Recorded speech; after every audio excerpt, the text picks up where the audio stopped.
Ready है, हाँ sir ready है ना। चलिए हम लोग करेंगे कौन सा, कोशिका का पार्ट 2 करेंगे। हम लोगों ने कल पार्ट 1 कर लिया। पार्ट 1 में बस क्या था, इंट्रो पढ़ाया मैंने, है ना। और इंट्रो पढ़ाने के बाद हमने पूरा बताया कि भाई सेल का कितने टाइप होगा, है ना, सेल का कितना टाइप होगा, वो पूरा पढ़ा दिया हमने। क्लियर है। यूकैरियोटिक प्रोकैरियोटिक पढ़ा दिया। प्रोकैरियोटिक जो होंगे वो पुराना सेल यानी कि पुराने वाला था, है ना। अब ये कौन आया, यूकैरियोटिक। कौन सा हमारा, यूकैरियोटिक भी पढ़ लिए, जो नया वाला आया। प्रोकैरियोटिक में हमारा क्या था, न्यूक्लियस नहीं था। ये कल का रिवाइज कर देते हैं, रिकॉल कर देते हैं, ताकि हमको आगे समझ में आ जाए, है ना। अगर कोई क्लास कल नहीं कर पाया होगा तो उसके लिए हम एक बार रिकॉल कर देते हैं, फिर से हम लोग स्टार्ट करेंगे आज वाले में, ठीक है। चलिए, तो हमने क्या बताया कि ये जो सेल होता है भाई, ये भाई साहब ये जो सेल है ना, सेल 2 टाइप का होगा, है ना। एक हमारा कौन सा होगा, प्रोकैरियोटिक में जाएगा, और दूसरा कौन जाएगा, यूकैरियोटिक में जाएगा, है ना। यूकैरियोटिक में जाएगा तो प्रोकैरियोटिक क्या होगा, पुराना वाला। इसमें न्यूक्लियस हमारा क्या होता है, नहीं होता है। इसमें क्या होता है, न्यूक्लियस प्रेजेंट होगा। और जितने भी प्रोकैरियोटिक होंगे, जितने भी प्रोकैरियोटिक सेल होंगे, वह सब के सब यूनिसेलुलर होगा, मतलब सिंगल सेल का होगा, मतलब वह सिर्फ सिंगल सेल का ही होगा। भाई ये सिंगल फेफड़ा वाला आदमी होगा, है ना, सिंगल होगा। ये हमारा क्या होगा, मल्टीपल।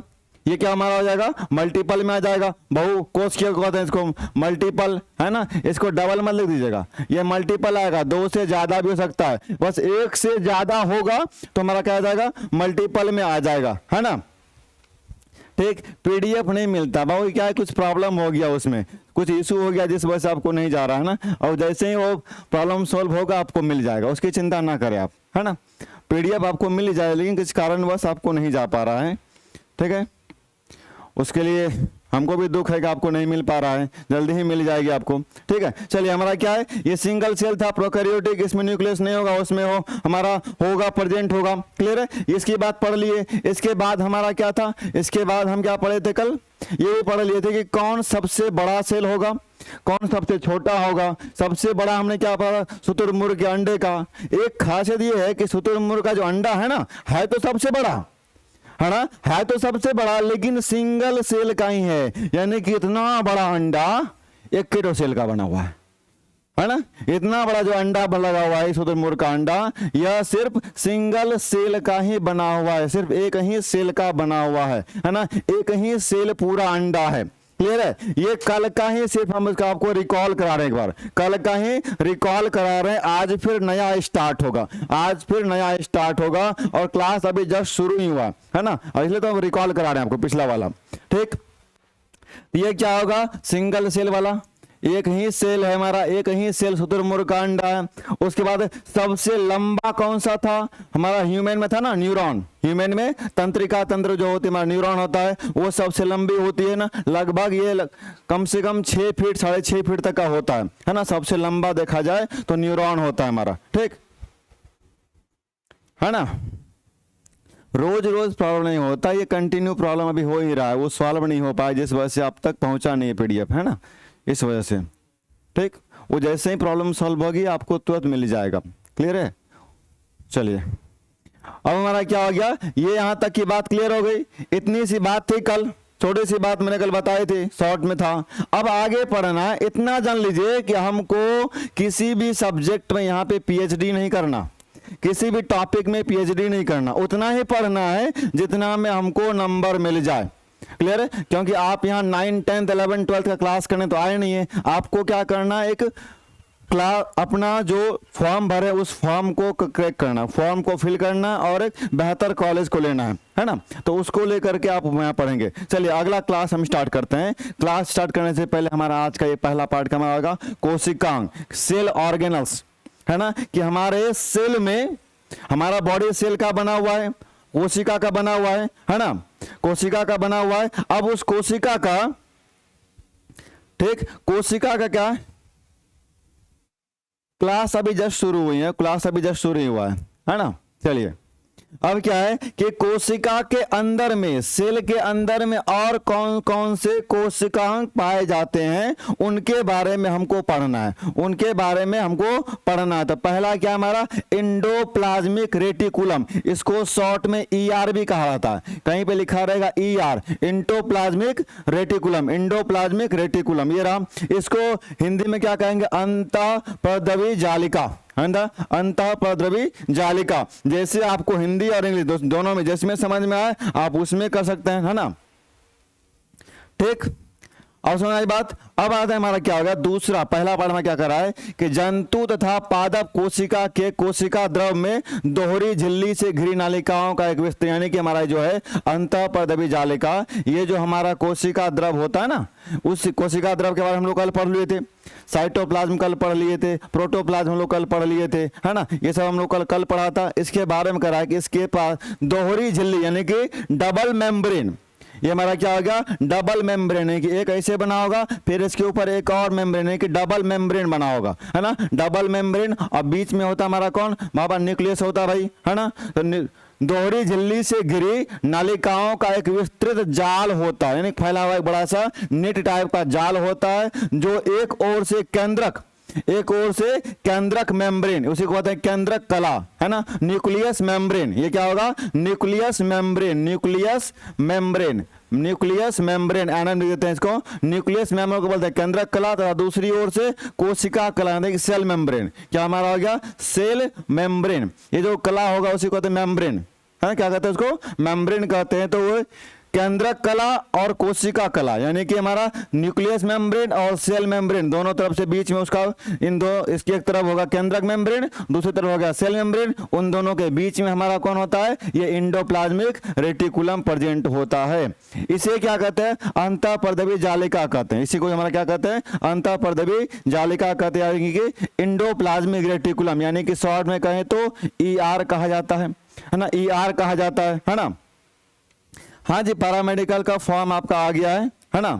ठीक, उसके बाद क्या करा है, यह लाइपोप्रोटीन, है ना, लाइपोप्रोटीन की बनी होती है। ये क्या हमारा लाइपोप्रोटीन की बनी होती है, किसकी बनी होती है, तो लाइपोप्रोटीन की बनी होती है। कौन, तो ये हमारा एंडोप्लाज्मिक रेटिकुलम, कौन था भाई, तो एंडोप्लाज्मिक रेटिकुलम जो हमारा है किसका बना होता है, लाइपोप्रोटीन का बना होता है ना, लाइपोप्रोटीन का बना होता है। देखो आप नॉर्मल बातें आप EMR को छोड़ करके देखें तो जो जो मेन पॉइंट है आपको इंग्लिश में बोल नहीं देता हूं मैं उसको, है ना, कि ये न्यूक्लियस मेम्ब्रेन और सेल मेम्ब्रेन के बीच में होगा, है ना, यहां तो बोल ही दिया। फिर हमारा क्या करा, यह लाइपोप्रोटीन, लाइपोप्रोटीन हमारा क्या है, हिंदी इंग्लिश दोनों में किसी में कहें तो वह एक ही नाम होगा, है ना। ठीक है,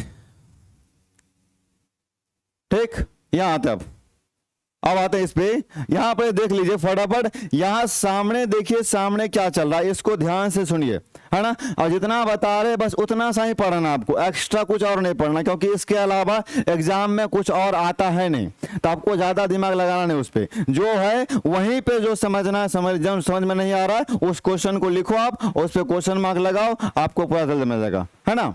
ठीक, और पीडीएफ के बारे में मैंने बता दिया, कुछ इशू चल रही है उसमें, है ना, पिछले बहुत दिनों से, जिस कारण से आपको नहीं मिल पाया। ऐसा नहीं कि एक नहीं मिला, वो बहुत सारा नहीं मिला हुआ है, जैसे वो प्रॉब्लम सॉल्व होगी आपको मिल जाएगी, है ना। ठीक, यह क्या होगा, ये जो एंडोप्लाज्मिक रेटिकुलम है किसका बना होता है भाई, लाइपोप्रोटीन का बना होता है। क्वेश्चन क्या पूछेगा आपसे कि एंडोप्लाज्मिक रेटिकुलम किसका बना होगा, लाइपोप्रोटीन का बना होगा, या किसके किसके बीच होता है, तो हमारा न्यूक्लियस मेम्ब्रेन और सेल मेम्ब्रेन के बीच होता है। क्लियर है, यहां तक की बात हो गई। अब इसके आगे आते हैं, अगला पार्ट क्या करा है कि ये जो जालिका है, मतलब जो ईआर है यानी कि एंडोप्लाज्मिक रेटिकुलम है ना, ये जो हमारा केंद्रक से कोशिका द्रव में आनुवांशिक पदार्थों को ले जाने का रास्ता बनाती है। इसका काम क्या है, यानी ईआर का काम क्या है भाई, यानी कि हमारा न्यूक्लियस से, कहां से, न्यूक्लियस से कोशिका द्रव तक, कोशिका द्रव तक यानी कि साइटोप्लाज्म तक हमारा क्या करता है, में आनुवांशिक पदार्थों का को ले जाने का क्या बनाता है, रास्ता बनाता है। आनुवांशिक पदार्थों का ले जाने का रास्ता बनाता है, कहां से, तो केंद्रक से कोशिका द्रव, केंद्रक से कोशिका द्रव में, केंद्रक से कोशिका द्रव में, किसमें, केंद्रक से कोशिका द्रव में ले जाने का रास्ता बनाती है कौन, तो ये एंडोप्लाज्मिक रेटिकुलम। तो एंडोप्लाज्मिक रेटिकुलम का काम क्या हो गया कि यह क्या है, आनुवांशिक पदार्थों को, है ना, ये आनुवांशिक पदार्थों को कहां ले जाती है, तो केंद्रक से कहां ले जाती है, साइटोप्लाज्म तक ले जाती है ना, न्यूक्लियस से साइटोप्लाज्म तक ले जाती है ना। हाँ जी, इंग्लिश का भी पढ़ाई होगा, इंग्लिश भी पढ़ाई होगी, सबकी होगी, चिंता बिल्कुल नहीं करें आप, है ना, सबकी पढ़ाई होगी, ठीक है। चलिए अगला पाठ क्या करा है, इसका मुख्य कार्य उन सभी फैट, वसा जो हमारा क्या होता है, फैट और प्रोटीन, प्रोटीन तो इंग्लिश इन दोनों में लेता है, फैट और प्रोटीन का सिंथेसाइज करना, मतलब यूज करना, तो क्या कहते हैं, संश्लेषण करना है, जो विभिन्न मेम्ब्रेनों, है ना, विभिन्न मेम्ब्रेन जैसे कोशिका मेम्ब्रेन या फिर केंद्रक मेम्ब्रेन होगा आदि का निर्माण करते हैं। मतलब जो कोशिका में यानी कि सेल मेम्ब्रेन, हमारा क्या आ गया, सेल मेम्ब्रेन, ठीक, और इधर फिर न्यूक्लियस मेम्ब्रेन, क्या हो जाएगा इधर, न्यूक्लियस मेम्ब्रेन के निर्माण में जो फैट और प्रोटीन का यूज होता है उसको इसमें यूज किया। इसका मुख्य काम वही है कि भाई इसको बनाना है, जो सेल मेम्ब्रेन को और केंद्रक को बनाने के लिए जो फैट और प्रोटीन चाहिए वो कौन उसका यूज करके देता है, कौन उसको संश्लेषित करके देता है, तो एंडोप्लाज्मिक रेटिकुलम देता है। कौन देता है, तो एंडोप्लाज्मिक रेटिकुलम देता है, ER देता है ना, ठीक है। यहां समझ में आना चाहिए, पूरा नहीं समझ में आए तो तुरंत उसको लिखिए और उसमें क्वेश्चन मार्क लगाइए, उसको मैं सॉल्व कर दूंगा तुरंत, ठीक। बाद में मत रोइएगा कि सर आप तो ये तो क्वेश्चन बताए नहीं हमको, है ना, यहाँ पे जितना लिखा हुआ है बस उतना ही आपको पूछा जाएगा, है ना, ठीक। और मैथ स्टार्ट हो चुका है, मैथ चल रहा है, मैथ में हमने 2 चैप्टर खत्म भी कर दिए, तीसरा चलेगा आज, है ना, आज तीसरा चलेगा। चलिए और इसके बाद क्या करा है, इसका मुख्य काम कहा गया फैट और प्रोटीन का संश्लेषण करना, जो विभिन्न मेम्ब्रेन जैसे कोशिका कला यानी कि कोशिका मेम्ब्रेन, सेल मेम्ब्रेन या फिर केंद्रक के निर्माण में काम होता है, इसका यूज होता है, उसको हम लोग क्या करते हैं, संश्लेषित करते हैं। कैसे, वैसे फैट और प्रोटीन को कौन करता है हमारा, तो ER करता है, कौन करता है, एंडोप्लाज्मिक रेटिकुलम करता है, ठीक। इसके बाद क्या करते हैं, इस जालिका का के कुछ भाग पर किनारे किनारे छोटी छोटी कणिकाएं लगी हो, यानी बाद में ऐसे कुछ बीच बीच में ऐसे लगा रहता है तो किनारे किनारे में, है ना, तो इसे क्या कहते हैं, राइबोसोम्स कहते हैं, क्या कहते हैं, राइबोसोम्स कहते हैं, क्या कहते हैं, राइबोसोम हिंदी में, इंग्लिश में कहते हैं राइबोसोम्स के लिखा जाता है ना, तो राइबोसोम्स कहा जाता है। यहाँ पे एंडोप्लाज्मिक रेटिकुलम की कहानी खत्म हो गई। इसी में करा कि इसी जालिका के कुछ भाग पर किनारे किनारे छोटी छोटी कणिकाएं लगी होती है, इन्हीं कणिकाओं को, इन्हीं छोटे छोटे पार्ट्स को क्या कहते हैं, राइबोसोम्स कहते हैं, राइबोसोम कहते हैं, राइबोसोम कहते हैं, है ना। अब जो राइबोसोम्स बोलो राइबोसोम्स बोलो दोनों एक ही बात है, हमारा क्लियर। यहाँ इसके बाद राइबोसोम्स की कहानी आएगी, है ना। तो ये हमारा ये जो हमारा ER यानी कि एंडोप्लाज्मिक रेटिकुलम का ये कहानी है हमारा। तो ये देखिए लास्ट में थोड़ा सा ऐसा पार्ट है ना, ये वाला पार्ट, इसी वाले पार्ट को हम लोग क्या कहते हैं, ये हमारा क्या है, राइबोसोम्स है, हमारा क्या है, राइबोसोम्स। ये हमारा पूरा हमारा किसका हो गया, अंतःपर्दवी जालिका का, ठीक। इसके अंदर में ये वाला पार्ट बताया गया था केंद्रक होगा, तो ये केंद्रक हमारा हो गया, ठीक। ऊपर में हमारा ये वाला पार्ट ये लिखा हुआ है एक खुरदरी जालिका, ठीक, और हमारा लिखा है यहाँ पे चिकनी जालिका, ठीक। या तो उसका रफ वाला होगा या तो एक प्लेन वाला होगा। फोटो आपके सामने फोटो देख सकते हो आप, एक हमारा क्या है, प्लेन, है ना, एक हमारा प्लेन हो गया हमारा स्मूथ वाला, है ना, एक इसको प्लेन के जगह स्मूथ बोल सकते हो, आपका स्मूथ लिखा रहता है ना, स्मूथ ER एंडोप्लाज्मिक रेटिकुलम, यहाँ पे होगा रफ ER, है ना, रफ ER एंडोप्लाज्मिक रेटिकुलम, ये वाला पार्ट हो गया। इसके बाद ये तो बता दिए, ये जो छोटा छोटा पार्ट होगा इसे क्या कहेंगे, राइबोसोम्स कहेंगे, क्या कहेंगे, राइबोसोम्स कहेंगे। क्लियर है, ये वाला फिगर आपका क्लियर हो गया होगा, है ना, फिगर में कुछ है नहीं, क्लियर है।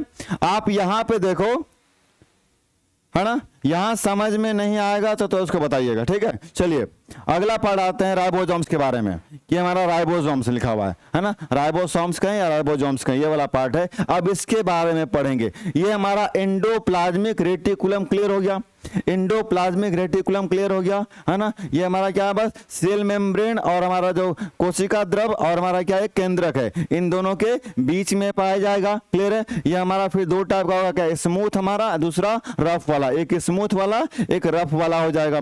फिर इसका काम क्या है, फैट और प्रोटीन को सिंथेसाइज करना, जिससे हमारा क्या बनता है, केंद्रक बनता है ना, और सेल मेम्ब्रेन बनता है। इन दोनों को सिंथेसाइज करने के लिए जो फैट और प्रोटीन होता है उसका हम लोग यूज करते हैं। फिर आते हैं इसी में छोटे छोटे पार्ट्स होते हैं, उस पार्ट्स को क्या कहते हैं हम लोग, राइबोसोम्स कहते हैं। अब कह रहा है इसे, यह अत्यंत सूक्ष्म कण है, यहाँ देख लिए साफ साफ बना हुआ है ना, छोटा छोटा पार्ट बना हुआ है ना, एक छोटा छोटा सा क्या पार्टिकल ऐसे बना हुआ है, तो छोटे छोटे क्या कण होते हैं, सूक्ष्म कण होते हैं, यही लिखा हुआ है, यह सूक्ष्म कण होते हैं। इनमें कुछ तो कोशिका द्रव में तैरते रहते हैं, कुछ ऐसे हैं जो कोशिका द्रव में क्या करता है, यह तैरते रहता है। साइटोप्लाज्म क्या करता है, यह तैरते रहता है हमारा, है ना। प्रिया व्हाट हैपन, क्या हो गया आपको, है ना। क्लास चल रही होती है, मैथ का क्लास कंटिन्यू है। मैथ का क्लास मैंने बताया 2 चैप्टर मैंने खत्म भी कर दिया है ना। आज तीसरा चैप्टर चलेगा, स्क्वायर वाला, वर्ग और वर्गमूल क्या चलेगा उसमें, है ना। चलिए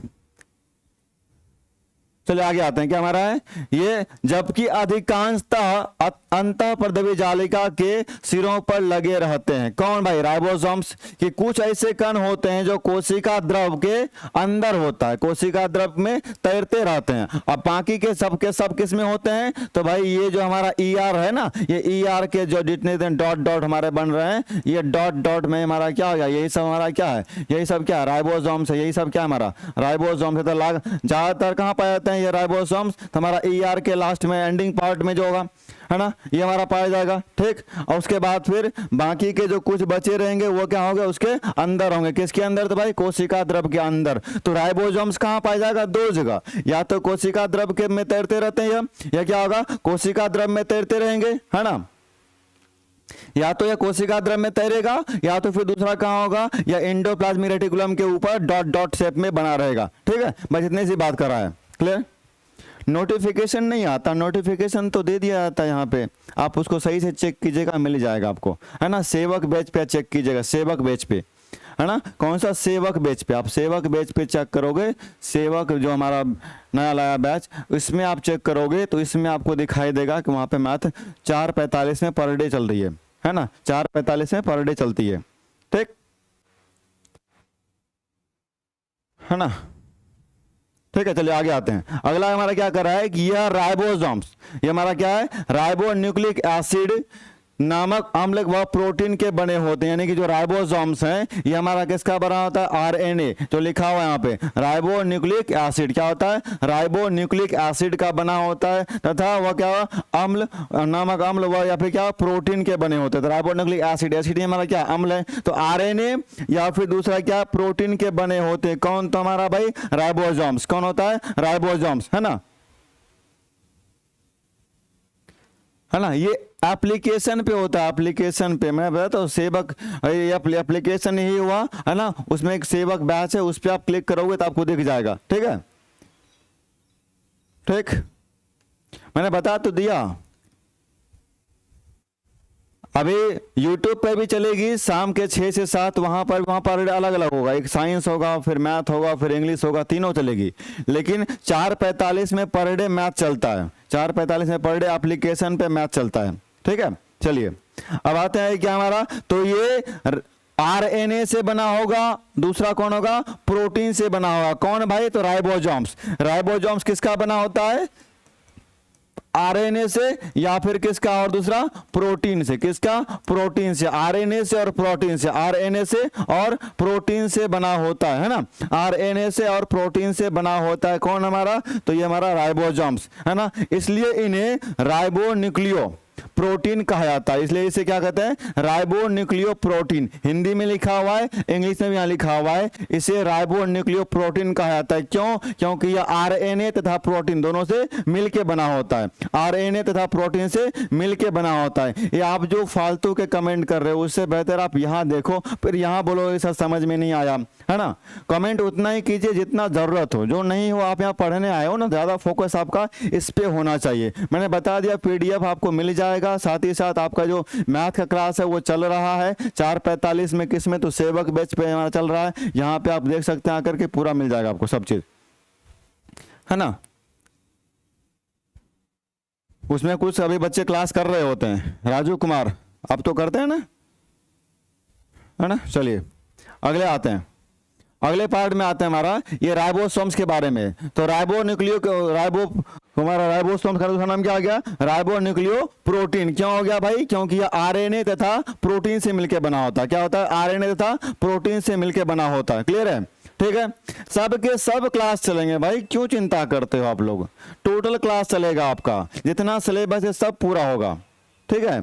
चलिए फिर क्या करा है कि राइबोसोम्स का मुख्य काम, इसका जो फंक्शन है, क्या हो गया हमारा फंक्शन, किसका, राइबोसोम्स का फंक्शन क्या हमारा, फंक्शन क्या करा है, एमिनो एसिड, क्या हो रहा है हमारा, एमिनो एसिड यानी एमिनो अम्ल के द्वारा प्रोटीन संश्लेषण में सहायता करना है। एमिनो एसिड के द्वारा जो प्रोटीन का यूज होगा, प्रोटीन का सिंथेसाइज होगा, तो उस सिंथेसाइज में ही इसका यूज होता है, संश्लेषण करने में इसका यूज हम लोग करते हैं, ठीक है। यहाँ वाला पार्ट समझ में आई बात, ये वाला बात हमारा था, है ना, ठीक। उसके बाद कर रहे हैं, अतः इसे क्या कहते हैं, प्रोटीन उत्पादक। यहां पे एक आपका क्वेश्चन बन सकता है कि फैक्ट्री ऑफ प्रोटीन किसे कहा जाता है, कोशिका में फैक्ट्री ऑफ प्रोटीन किसे कहते हैं, फैक्ट्री ऑफ प्रोटीन किसे कहते हैं हमारा भाई, तो राइबोसोम्स को कहते हैं। किसको कहते हैं, राइबोसोम्स को कहते हैं। एक फटाफट आप कमेंट में लिख दो, क्या कमेंट में लिख देते हो कि हमारा factory of protein equal to ribosomes, factory of protein equal to ribosomes, है ना, ठीक है ना।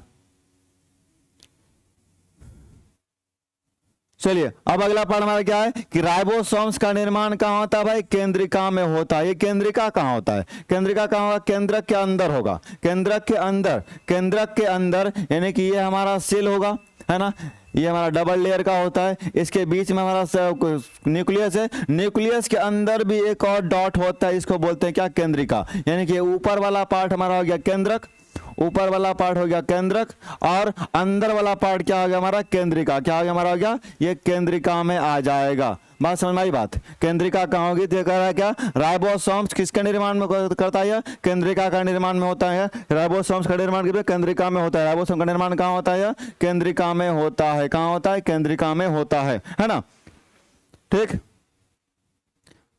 है ना। फैक्ट्री ऑफ प्रोटीन ना कि फैक्ट्री ऑफ क्वालिटी, ठीक, फैक्ट्री ऑफ क्वालिटी नहीं, फैक्ट्री ऑफ प्रोटीन, ठीक है। चलिए अब अगले पार्ट में इसका क्या है कि इसका जो खोज किया, किसका, राइबोसोम्स का, राइबोसोम्स का जो खोज किया गया है वो किसने किया है, जीई पैलेट ने। कब किया भाई, 1955 में किया है। कब किया, 1955 में किया है। और फिर क्या है, इन्होंने इसे सर्वप्रथम प्रोटोप्लाज्म में देखा था। किस में देखा था, प्रोटोप्लाज्म में। तो क्वेश्चन आपका यहां भी पूछ सकता है कि सबसे पहले राइबोसोम्स को किस में देखा गया था, सबसे पहले राइबोसोम्स को किस में देखा गया था, तो आपका क्या हो जाएगा हमारा, यह प्रोटोप्लाज्म में देखा गया था। किस में देखा गया था, तो प्रोटोप्लाज्म में देखा गया था। इंग्लिश और हिंदी इसका दोनों सेम ही होता है, प्रोटोप्लाज्म में देखा गया था। किसमें, तो किसको भाई, तो राइबोसोम्स को। सबसे पहली बार इसका खोज किसने किया, तो जीई पैलेट ने किया। कब क्या, 1955 में किया। कब क्या, इसका 1955 में कर दिया गया था। यहां तक समझ में बात आई, यहां तक समझ में आया बात, है ना। सबको फटाफट कमेंट में लिखते रहिएगा, जो जो मेन की पॉइंट इसको हम राउंड कर रहे हैं, जिसको हम घेर रहे हैं, उसको आप फटाफट कमेंट में लिखते रहिए, क्योंकि वो सब इंपॉर्टेंट है। साजिया मैंने बताया ना, आपकी क्लास चल रही है, आप सेवक बैच पे देखिएगा, आपको मिल जाएगा मैथ का, ठीक है। चलिए नेक्स्ट अगले पार्ट में आते हैं। जितने जितने पार्ट को हम राउंड कर रहे हैं, अंडरलाइन कर रहे हैं, वो सब पार्ट हमारा क्या इंपॉर्टेंट, उस पार्ट को, उसी पार्ट को आपको ध्यान में रखना है, हमारा उसी पार्ट को। तो इसका फंक्शन क्या हो गया, तो अमीनो एसिड के द्वारा प्रोटीन संश्लेषण में सहायता करता है ना। इसे क्या कहते हैं, हमारा फैक्ट्री ऑफ प्रोटीन कहा जाता है। किसको, तो राइबोसोम को कहते हैं। यह कहाँ होता है भाई, तो केंद्रिका में निर्माण होता है। कब इसका खोजा हुआ था, 1955 में होता। किसने किया, तो जीई पैलेट ने किया, है ना। और इसको कहाँ पे देखा था पहली बार, तो प्रोटोप्लाज्म में देखा था। कहां देखा था, तो प्रोटोप्लाज्म में देखा गया था, है ना। एप्लीकेशन वही है, सेम एप्लीकेशन वही है, ड्रीम सेवक आईएएस, है ना। एप्लीकेशन डिफरेंट नहीं है। चलिए अगले पार्ट में आते हैं। अगला हमारा क्या, माइटोकॉन्ड्रिया, है ना, माइटोकॉन्ड्रिया। हाँ भाई ये बड़ा खतरनाक चीज है, इससे क्वेश्चन कई बार, बहुत बार पूछता है, इससे क्वेश्चन कई बार पूछा जाता है। अभी तक बताइए क्या दो हमने पार्ट पढ़ा, जो एक एंडोप्लाज्मिक रेटिकुलम और दूसरा पढ़ा हमने लाइसोसोम्स, राइबोसोम्स। दोनों में से किसी में कुछ प्रॉब्लम हो तो बताइए, दोनों में किसी में कुछ प्रॉब्लम हो तो बताइए, है ना।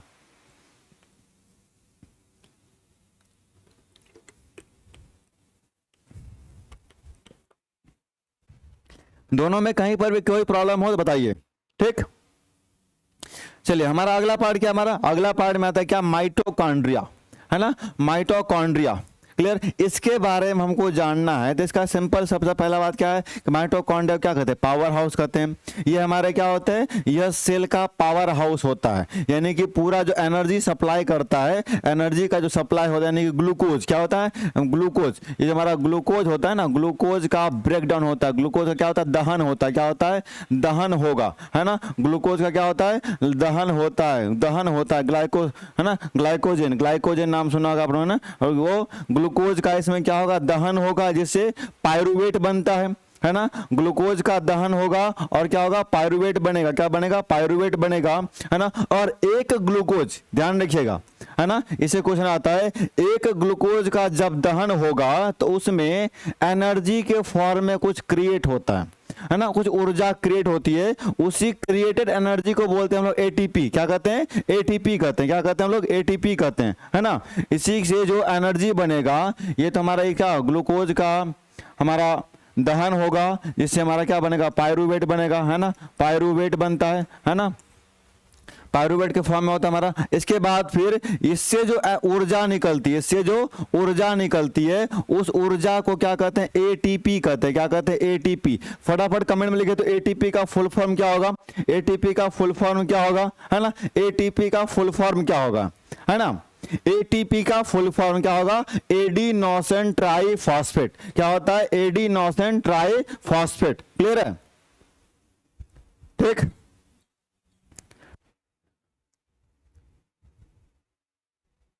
है ना, तो ये हमारा क्या, एटीपी का फॉर्म में होता है, तो कितना एटीपी, तो 38 एटीपी, कितना एटीपी, 38 एटीपी, 38 एटीपी एनर्जी का फॉर्म हमारा फॉर्मेशन होता है, 38 एटीपी एनर्जी का क्या होगा, फॉर्मेशन होगा, 38 एटीपी एनर्जी का क्या होगा, फॉर्मेशन होगा भाई। यानी कि सेल को जैसे एनर्जी मिला, सेल जैसे खाना पीना खाए हम लोग, तो सेल के पास जैसे पावर जाएगा भाई, तो वो पावर हाउस है, तो वहां से वो क्या करेगा, ग्लूकोज मिला, ग्लूकोज का क्या करेगा, वो हमारा दहन करेगा, कंबशन करेगा, और वहां के रिएक्शन के बाद क्या बनाएगा, एक हमारा एटीपी बनाएगा, क्या बनाएगा, हमारा एटीपी बनेगा, है ना, है ना, एटीपी बनेगा। आप लोगों ने ये पढ़ा होगा ना, C6H12O6, ये पढ़ा होगा ग्लूकोज का, है ना। ये ग्लूकोज जब टूटता है तो वह 38 एटीपी, कितना, 38 एटीपी एनर्जी का फॉर्मेशन करता है, कितना, 38 एटीपी, एडिनोसिन ट्राइफॉस्फेट, है ना। इसको अगर हिंदी में लिखना चाहें तो एडिनोसिन ट्राइफॉस्फेट, हिंदी इंग्लिश दोनों सेम होता है इसका, है ना। क्लियर, एडिनोसिन ट्राइफॉस्फेट, ये हमारा हो गया, ठीक। अब यहां आते हैं, अब यहां पे पढ़ते हैं ये क्या कहता है। इससे क्वेश्चन आपका क्या बनेगा, कितना एटीपी बनता है ना। एक ग्लूकोज टूटेगा, दहन होगा, तो कितना एटीपी ऊर्जा होगा हमारा, 38 एटीपी होगा। एटीपी का फुल फॉर्म क्या होता है, वो सब। अब यहां देखिए क्या होता है, यह कोशिका द्रव में कणों, सूत्रों, छड़ों आदि गोलकों के रूप में बिखरा रहता है, यानी कि ये सब इसका शेप है ना। ये जो बता रहा है, या क्या बता रहा है, शेप बता रहा है कि माइटोकॉन्ड्रिया का शेप कैसा होगा, माइटोकॉन्ड्रिया का शेप कैसा होगा। और आपको मैंने कल बताया था कि प्रोकैरियोटिक सेल में माइटोकॉन्ड्रिया प्रेजेंट नहीं होता, यह सिर्फ यूकैरियोटिक सेल में होता है। यह क्या होता है, सिर्फ यूकैरियोटिक सेल में प्रेजेंट होता है। किसमें होता है, सिर्फ और सिर्फ यूकैरियोटिक सेल में होता है। क्लियर है, तो यह किस में होगा, सिर्फ और सिर्फ यूकैरियोटिक में होगा भाई, प्रोकैरियोटिक में तो होगा नहीं, है ना। उसके बाद ये फिर क्या बता रहा है कि कितने सेल का, कितने टाइप का होगा, तो ये हमारा एक हमारा कणों किस टाइप का होता है ना। इसको लिखा हुआ इंग्लिश में लिखा है कॉन्ड्रियम के, कॉन्ड्रियोमिड की तरह, या फिर सूत्रों या फिलामेंट्स की तरह होती है, या फिर छड़ के आकार का, या फिर बोलते हैं कॉन्ड्रिकॉन्ट्स कहते हैं। ऐसे टाइप के या तो गोलकों के आधार पर है ना इसके टाइप का होगा। इस रूप में क्या होता है, बिखरा होता है, जो केवल यूकैरियोटिक कोशिका में पाया जाता है। इसका मतलब प्रोकैरियोटिक में नहीं पाया जाएगा, है ना। यह क्या होगा, प्रोकैरियोटिक में नहीं पाया जाएगा। क्लियर है, प्रोकैरियोटिक में नहीं पाया जाएगा। समझ में आ रहा है तो लाइक करते रहना। कहां से समझ में आ रहा है, नहीं जहां समझ में आए, जिस पॉइंट में समझ में ना आए उस पॉइंट को तुरंत लिखिए, क्योंकि आप लोग यहां पढ़ने आए हैं, है ना, पढ़ने आए हैं, तो पूरा फोकस आपका ये होना चाहिए कि आपको एग्जाम में अच्छे मार्क्स से पास होना है ना। ठीक, चलिए अब आते हैं आगे। ये तो इधर का पार्ट हो गया। अगला कर क्या करते हैं, इसकी खोज, है ना। एक क्वेश्चन यहां से बनता है कि माइटोकॉन्ड्रिया की खोज कब हुई और किसने की, तो ऑल्टमैन ने। किसने की, हमारा ऑल्टमैन ने। कब की भाई, 1890 ईस्वी में की, है ना। माइटोकॉन्ड्रिया की खोज किसने की, है ना। कमेंट सबका देख रहे हैं, कमेंट हम सबका देख रहे हैं, लेकिन कमेंट में कुछ क्वेश्चन रहेगा तब तो देखेंगे। अब झूठ मूठ का कमेंट कर रहे हो तो क्या देखेंगे उसमें हम, है ना। ठीक, चलिए हमारा फिर क्या है कि ऑल्टमैन का जो इनकी खोज, यानी किसकी, माइटोकॉन्ड्रिया की खोज किसने की, 1890 में ऑल्टमैन ने की। पहली बार स्टार्टिंग में माइटोकॉन्ड्रिया का नाम कुछ और था। माइटोकॉन्ड्रिया का नाम क्या था, ये हमारा बायोप्लास्ट था। क्या था, बायोब्लास्ट। क्या था हमारा, बायोब्लास्ट, है ना, बायोब्लास्ट। फिर इसका नाम बदल के अगले फिर दोबारा किसने किया, माइटोकॉन्ड्रिया में बदल दिया। किसने, तुम्हारा एक सी बैंडा नामक एक हमारा साइंटिस्ट था, सी बैंडा। उन्होंने क्या किया कि बायोप्लास्ट को चेंज करके क्या कर दिया, बना दिया उसको माइटोकॉन्ड्रिया बना दिया। क्या बना दिया, माइटोकॉन्ड्रिया बना दिया। तो पहली बार ये माइटोकॉन्ड्रिया ना होकर के पहले बायोप्लास्ट था। बायोब्लास्ट को फिर क्या बना दिया, यह माइटोकॉन्ड्रिया। किसने बनाया था भाई, सी बैंड ने, है ना। तो यहाँ देखिए लिखा हुआ है ऑल्टमैन 1890 बनाया इसको। इसे पहली बार क्या बना कहा गया, बायोब्लास्ट के नाम से कहा गया। फिर सी बैंडा, है ना, सी बैंडा, ये जो है सी बैंडा ने इसको क्या नाम दिया, माइटोकॉन्ड्रिया नाम दिया, है ना, माइटोकॉन्ड्रिया नाम दिया। पहले क्या था इसका, बायोब्लास्ट था। ठीक है, चलिए अगले पार्ट फिर आते हैं। क्या है, इसकी कोशिका का, क्या इसे कोशिका का श्वसन स्थल कहते हैं, है ना, रेस्पिरेशन प्लेस, जहां पर रेस्पिरेशन होता है। श्वसन, इसको रेस्पिरेशन होती है। ठीक, रेस्पिरेशन होता है, श्वसन स्थल होता है ना। क्या होता है, रेस्पिरेशन होता है। ठीक है, अभी तक जितने भी बायोलॉजी वाले स्टूडेंट हैं, जितने भी बायो वाले स्टूडेंट हैं यहाँ पे, तो फटाफट ये बताइए हमको तो कि ह्यूमन में और जो बर्ड होंगे, क्या दोनों में माइटोकॉन्ड्रिया के नंबर सेम होते हैं? क्या दोनों में नंबर ऑफ माइटोकॉन्ड्रिया सेम होते हैं या नहीं? अगर है तो ठीक है, नहीं तो डिफरेंट है तो कितना का डिफरेंट होता है ना।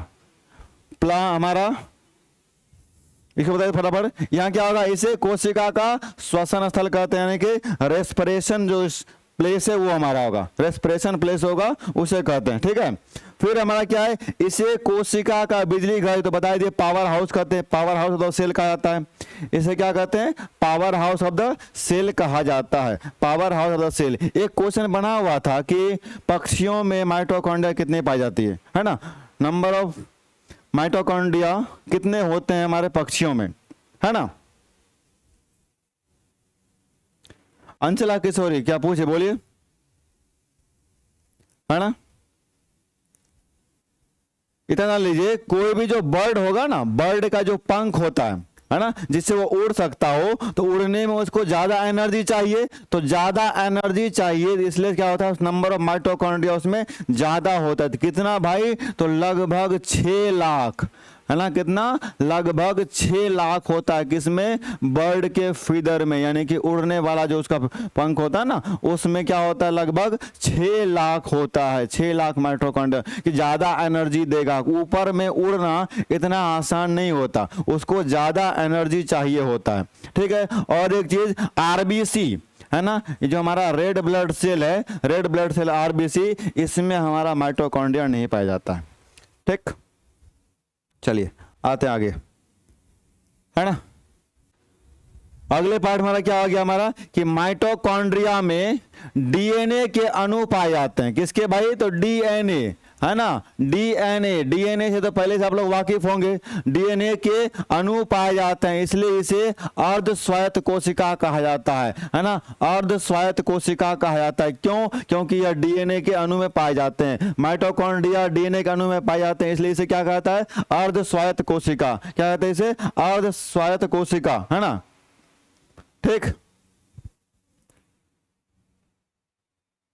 है ना। चलिए फिर क्या है कि लाल रक्त कोशिका में अनेक कोशिकाओं का अभाव होता है। लाल रक्त कोशिका में वही आरबीसी जो हमारा हो गया, आरबीसी हो गया हमारा, आरबीसी है ना, आरबीसी, आरबीसी में माइटोकॉन्ड्रिया नहीं होता है। इसका मतलब ये नहीं कि सर वो तो प्रोकैरियोटिक हो गया होगा ना, होता यूकैरियोटिक है, क्योंकि हम लोग पहले पढ़े क्या, प्रोकैरियोटिक में हमारा माइटोकॉन्ड्रिया नहीं होता और यूकैरियोटिक में होता है। और अभी आप कह रहे हैं कि सर प्रोकैरियो हमारा जो आरबीसी होता है उसे माइटोकॉन्ड्रिया नहीं होता, इसका मतलब वो क्या होगा? प्रोकैरियोटिक सेल का बना होगा? नहीं, होगा यूकैरियोटिक का, लेकिन बस एक पार्ट, है ना, कोई एक पार्ट नहीं होने से इसका मतलब ये नहीं कह सकते हैं कि वो यूकैरियोटिक प्रोकैरियोटिक में चला गया। बाकी यूकैरियोटिक की तरह सब होगा, सिर्फ और सिर्फ माइटोकॉन्ड्रिया नहीं होता। किसमें? तुम्हारा आरबीसी में, है ना, ठीक है। चलिए अगला पार्ट हमारा क्या होता है, ये देखिए एक हमारा जो सूत्र कणिका की संरचना लिखा हुआ है हमारा, है ना, ये जो हमारा लिखा हुआ है इसका संरचना बना हुआ है हमारा, ये रहा संरचना देखिए माइटोकॉन्ड्रिया का, है ना, ये रहा हमारा, ये बाह्य झिल्ली यानी कि आउटर सेल हमारा हो गया, आउटर मेम्ब्रेन, ये हो गया हमारा इंटरनल मेम्ब्रेन, है ना, ये हमारा हो गया अंतर झिल्ली। आपको ये जो हमारा फिगर बना हुआ है, इस फिगर को आप आसानी से देख सकते हो, है ना, और जहां जहां क्या क्या है सब के सब बन लिखे हुए हैं, है ना, सबका सब यहाँ पे दे दिया गया स्ट्रक्चर। चलिए आगे आते हैं। अगला पार्ट हमारा है क्या? लाइसोसोम। क्या आता है? लाइसोसोम है, क्या है? लाइसोसोम है ना।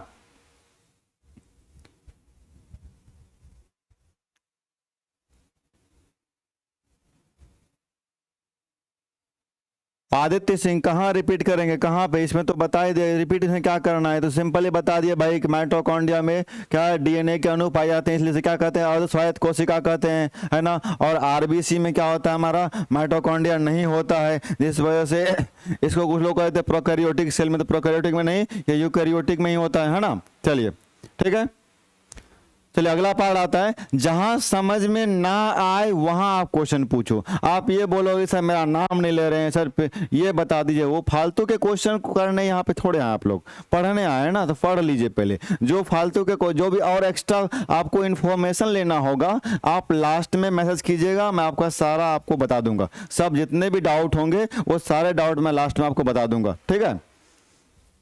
ठीक, ये हमारा लाइसोसोम, इस लाइसोसोम को कहते हैं क्या? सुसाइडल बेग, है ना, सुसाइडल बेग, या फिर इसको डाइजेस्टिव वाला पार्ट भी कहता है। क्या? सुसाइडल बेग आता है, क्या होता है? सुसाइडल बेग कहलाता है हमारा। क्या? ये सूक्ष्म कण जो गोल इकहरी यानी कि हमारा सिंगल मेम्ब्रेन का क्या होगा? सिंगल लेयर का, सिंगल झिल्ली से घिरी थैली जैसे संरचनाएं होती है। कौन भाई? तो लाइसोसोम। कौन? हमारा लाइसोसोम होता है ना, ठीक है ना। हमारा काम है पढ़ाना समझाना।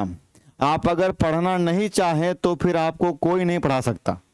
आप अगर चाह ही लियो कि सर हमको नहीं पढ़ना है, आप कितनों कुछ बोल दो तो फिर इसमें कोई टीचर कुछ नहीं कर सकता आपको। नहीं तो अगर पढ़ना है तो कहीं पढ़ सकते हैं हम, थोड़ी मोटी प्रॉब्लम को इग्नोर करके हम पढ़ सकते हैं, है ना।